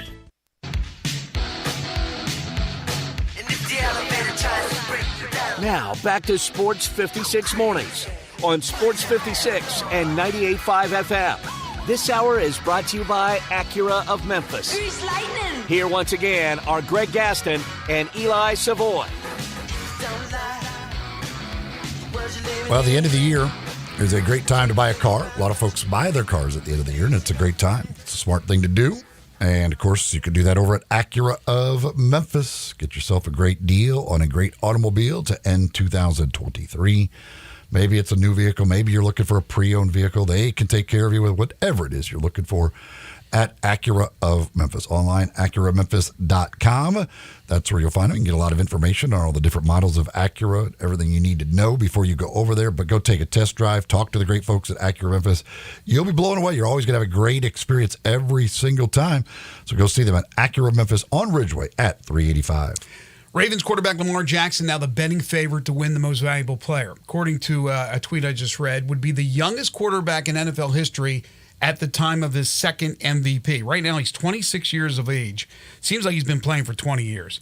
He turns 27 on January 7th. So at the NFL Honors is when they give out the awards. He would be 27 by about a month and would win his second MVP if that's the case. And right now, I would have to think that's the guy. Right? Brock Purdy has played himself out of it with that. You cannot have a 4-interception game. You just cannot. McCaffrey is still a possibility, but then again, you look at all those great weapons with the 49ers when they didn't have Deebo Samuel, they weren't playing as well. McCaffrey's great, though, and I can easily see him winning it. Maybe they go outside of the quarterback/running back realm. Maybe Tyreek Hill's missed a couple of games with Miami. Maybe they go with a defensive player. Look what Myles Garrett's done with Cleveland. But I would have to think Lamar Jackson is right now, unless something catastrophic happens over the next couple of weeks, probably going to win this thing. He certainly is in a good position. You know, they've got the Dolphins coming up this week in another big-time game. If he has another good game there, they beat the Dolphins. They secure the number one spot in the AFC, all of that stuff, finish with the best record in the NFL. In all likelihood, he wins it. But just like with Purdy, if all of a sudden he has a bad game against the Dolphins, they lose the game to the Dolphins, it could change in a hurry, especially if Tyreek Hill goes for 200 yards in that game against the Ravens or does something crazy, which he's capable of doing. Purdy, certainly, I think McCaffrey is the more likely candidate from San Francisco than Purdy. especially after last night's game. But and certainly I think McCaffrey could still very well win it with some big performances the last couple of weeks. But if Baltimore wins out, finishes with the best record in the league, then I would say that Jackson probably is a lock to win it. Marcus Smart has been upgraded to questionable with a left ankle sprain. He's missed the last 16 games for the Grizzlies, and questionable usually means he'll be able to go.